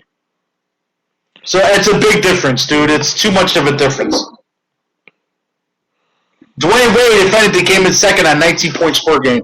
Well, I mean, it just at the end of the day, I mean, what the hell did you expect? You're going into a team with 3 superstars. Then you got Ray Allen joining you for the last couple of years. Then you got Udonis Haslem, who's tearing it up. Then you got Birdman, the center. Who's Birdman, Chris Anderson. Yes, thank you. You got him in there, and then you got there's another one. Shane Battier, Mario Chalmers, Norris Cole. All these guys that were staples for the teams, that it was practically the LeBron James fan club in Miami for a couple of years. All of them, every single one of them knew what they were getting into when they signed with LeBron James and the Heat. LeBron was the first one of the 3 to sign with the Heat. Every single one of them knew what kind of player he was from watching him come up the ranks. Every single one of them knew what they were getting into. So for them to try to get sympathy now is just... I don't think it's sympathy. I just think that they're stating a fact that they didn't expect it to be that hard.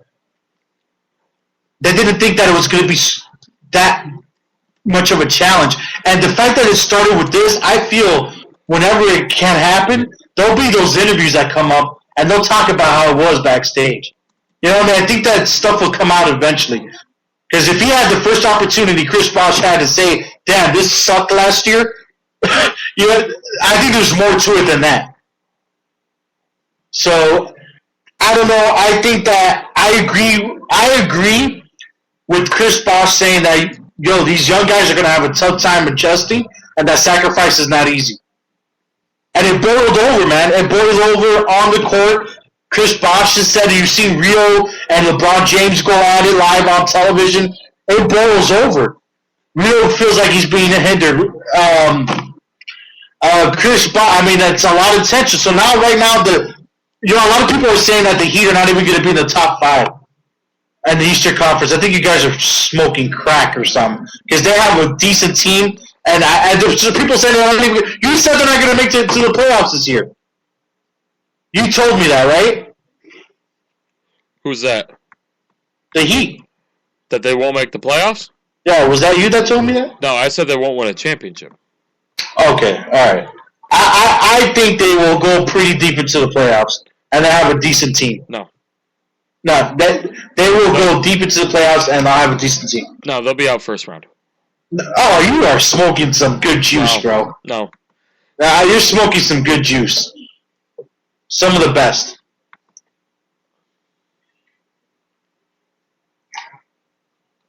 Yeah, I think at best they go second round. Nah, I think they'll pass the second. I think they'll make it to the Eastern Conference Finals. You're smoking something. But we got a couple minutes here. We got about 5 minutes left, guys. Let's switch gears here. We weren't talking about how LeBron and his legacy. Let's talk about another guy and his legacy, and how another company tried to cash in on Mr. Phillip Brooks, CM Punk. And that apparently CM Punk was offered a substantial offer within the last week or so. Al, do you want to talk more about this? Yeah, apparently TNA, if you guys don't know, a lot of us do because this is the internet wrestling community. CM Punk did have a tenure in TNA wrestling. If you blink, you missed it. If you blink, you missed it, but he does have highlight reels, and actually TNA always try to capitalize. You can go to TNA's YouTube channel, they have all of them in there, of all of his matches, a few playlists actually.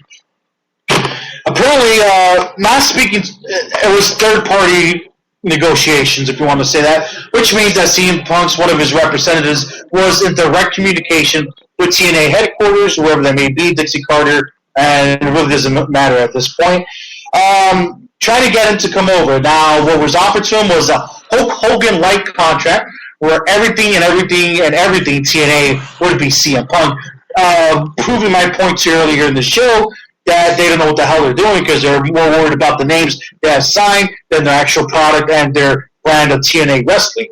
But they offered him a pretty significant amount of money as something that would have changed the landscape of wrestling. This would have been on the same level if done properly. And I say that term if it was done properly. If CM Punk would have said, you know what, I want to come back and screw Vince McMahon. And I would go back and try to, screw it. I want to compete against Vince McMahon. And went the other way, obviously, the representative told TNA Wrestling he wants nothing to do with wrestling. CM Punk is done with wrestling. That's what he's saying now. But that, John, if this would have happened, it would have been at the same level as Hulk Hogan signing with WCW back in the day. It would have generated one of the biggest buzz we've had in wrestling. And, well, since, I guess, TNA went to Monday nights for 2 weeks, right? I mean, it would have been huge. It would have been one of the biggest things in wrestling of all time, I think. If CM Punk would have signed with TNA Wrestling and it would have changed the landscape. And it's something that being a mark and being a wrestling fan like I am, which is an awesome thing to be a mark, I think, because I love wrestling, and that's not a bad thing. I don't know why people label it as bad. We're wrestling fans, we're all freaking marks.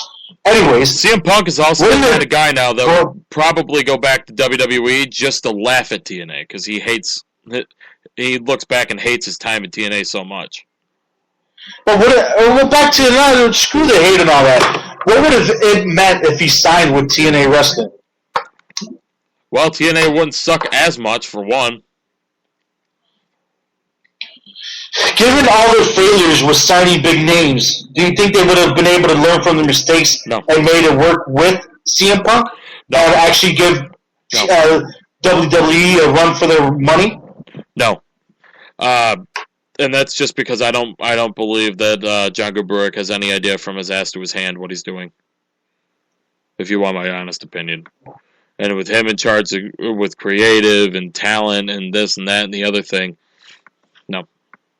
It would have gone the way he would have came in, feuded with whoever the heel champion was, been the babyface conqueror, won the championship, and then as soon as he won the championship, turn heel. It's the formula that TNA uses for every single big name they bring in. No matter who it is. They do the exact same thing every single time. You don't believe me? Look at Sting. Look at Angle. Look at Samoa Joe. Look at Kevin Nash. Look at Booker T. Mick Foley. Mr. Anderson. Rob Van Dam. Jeff Hardy. The list goes on and on and on. Every single one of them. And no doubt it would be CM Punk, but... I mean, it's not even that. I mean, I don't care about... At this point, like, when I say learn from their mistakes, I would hope if they would have been able to sign CM Punk, they would have not only committed the money to CM Punk, but committed the money to, hey, CM Punk is here. Hey, WWE Universe, do you miss CM Punk? Well, we got him over here. Come on, guys. Hey, Chicago! We got CM Punk over here, guys. Come on. Hey, Chicago, we're coming over here to film a live stadium.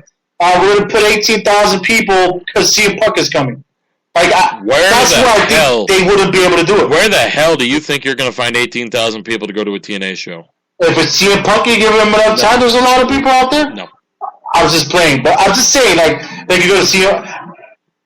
My thing is that you sign CM Punk as TNA wrestling. What do you do now? The same crap, or do you learn that, hey, the name doesn't matter? They don't the know name how to doesn't learn. matter because they had all the names. They don't know how to learn. Yeah, if they were able to learn from their mistakes, AJ Styles, Chris Daniels, Kazarian, Samoa Joe, Sting, Hulk Hogan, Kurt Angle, all these guys wouldn't be leaving TNA like they Kevin are. Nash. Kevin Nash, DDP. Scott Steiner. All these guys wouldn't be leaving TNA if they were able to learn from the same mistakes that they made. But they don't know. And I would love to be a fly on the wall in the rooms of these creative meetings, especially with some of these stupid-ass shows that they had a couple of years ago. And I would love to have been there to see Hulk Hogan and Dixie Carter and Eric Bischoff just look at each other and be like, you know what? Yeah, that's a great wrestling program. I would have loved to be the fly on the wall in that room because I don't know how the hell if they thought that they could go to bed or sleep at night. Because the crap that they put out there those years ago, and they are getting progressively better. They are getting progressively better. I'm not going to sit here completely and utterly bash TNA because they are getting better. But for what they were back in 2011 and 2012, the WCW, poor man's WCW ripoff. And again, it would have been felt as bad if they would have done the proper advertising there. I wanted to, if you have time, John, I would like to hit one more topic. Do you have time for one more? I guess so. Excuse me. Well, that's one way to... I guess so, yes. There you go. All right. Last topic of the day, just because I promised it so much, I wanted to talk about... What was it there? You went out of your way to ask about doing a topic and you don't even remember it? Yeah, I just wanted to get your full attention, guys. It worked. So handsomely. I wanted to... Dean Ambrose. We take a look into his future. There is a recent report, recent story. What now? $9.99. That's how much it costs to listen. All right, guys. All right, so Dean Ambrose stock in the WWE has risen over the past few months. And thanks to a report from Wrestling-News.net. Wayne Daly also tossed it up on WrestlingNewsReport.com. With several WWE officials comparing him to the calm before the boom. That has happened to the top WWE names, just as The Rock, John Cena, Randy Orton, Batista, Stone Cold Steve Austin, and others. Referring to Dean Ambrose's character as fresh, refreshing, a change, and easy to work with from a creative standpoint. With all the current injuries going on right now, Ambrose is seen as the second babyface, which I think he's number one on the roster right now behind John Cena. Bullshit. I'm sorry about that. I'm sorry about Oops. Anyways, we're on Spreaker. It doesn't matter. He's being protected as much as Seth Rollins, who is considered the number 2 heel on the roster right now, behind Brock Lesnar. All right. So, taking a look into Dean Ambrose's future from John and myself, where do we see Mr. Dean Ambrose 3, 5, 10 years from now? Is he going to be WWE champion, 5-time WWE champion, WWE Hall of Famer? All right, so he's not going to be 3 years from now. Oh, I remember Dean Ambrose. 5 years from now. Who is Dean Ambrose? Oh, okay. And then 10 years from now, who the hell is Dean Ambrose? How old do you think Dean Ambrose is? I'm sorry? How old? Do you know how old he is? Isn't he 34 or something? No. 28. Yes. 32. 37. 28. Huh? He is 28. Oh, so he's got 10 years of wrestling in him at least. Easily. Unless he pulls a CM Punk. Oh, God, I can't take this anymore. Here's the crazy thing.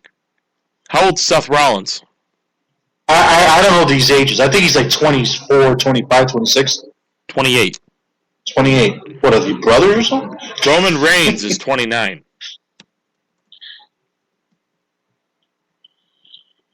So do you agree with the report saying that Mr. Dean Ambrose, of all the young characters that are going on right now, is the calm before the boom, like Wayne Daly, Wayne Daly there. It's like I told before you he becomes the next Rock, Dean Ambrose becomes the next Shawn Michaels. Do you think that's what we're seeing right now?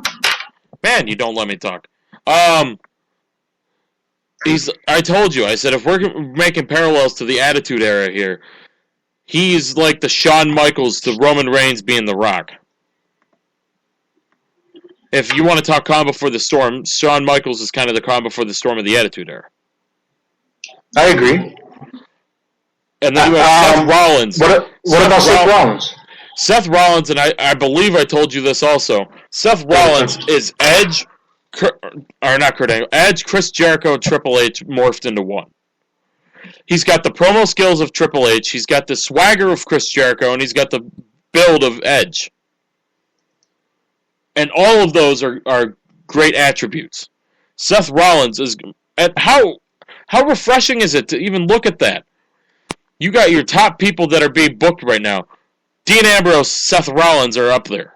Are the top two or the 3 people being booked right now. That's just crazy, and it's just so refreshing to see new names and a brand new top heel. And then when you the fact that they know how to do it, you know, it's pretty awesome. They know how to do it. They're just dragging their feet.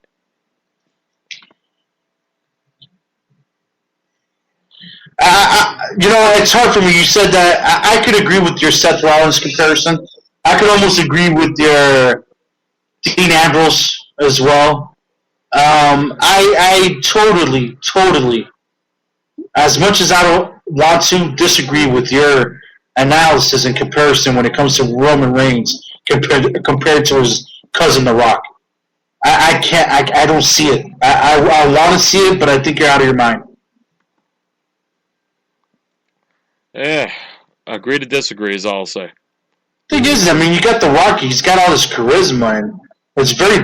If anything, I can see kind of Roman Reigns like a Kevin Nash or a Diesel, like or a Psycho Sid that he's just a huge monster. I just do not see the correlation where you can tell me that Roman Reigns has anything reflective as The Rock. Talk to me in 6 months. I will, and I'll probably have the same opinion. No, you won't. So you're going to tell me out of nowhere. Also, maybe it's like what they said on a recent social media comment.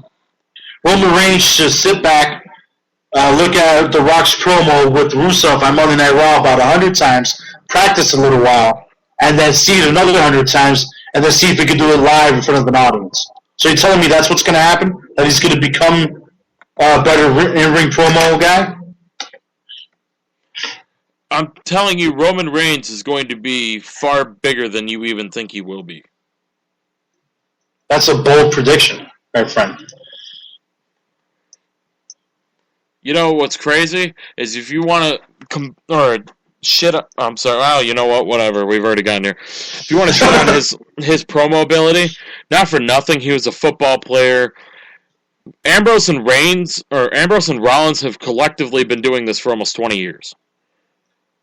Reigns has been doing this for just over 4. And I'm not talking WWE main roster. I'm talking developmental, learning his craft, becoming a wrestler, and being where he is right now. And he's in 4 years.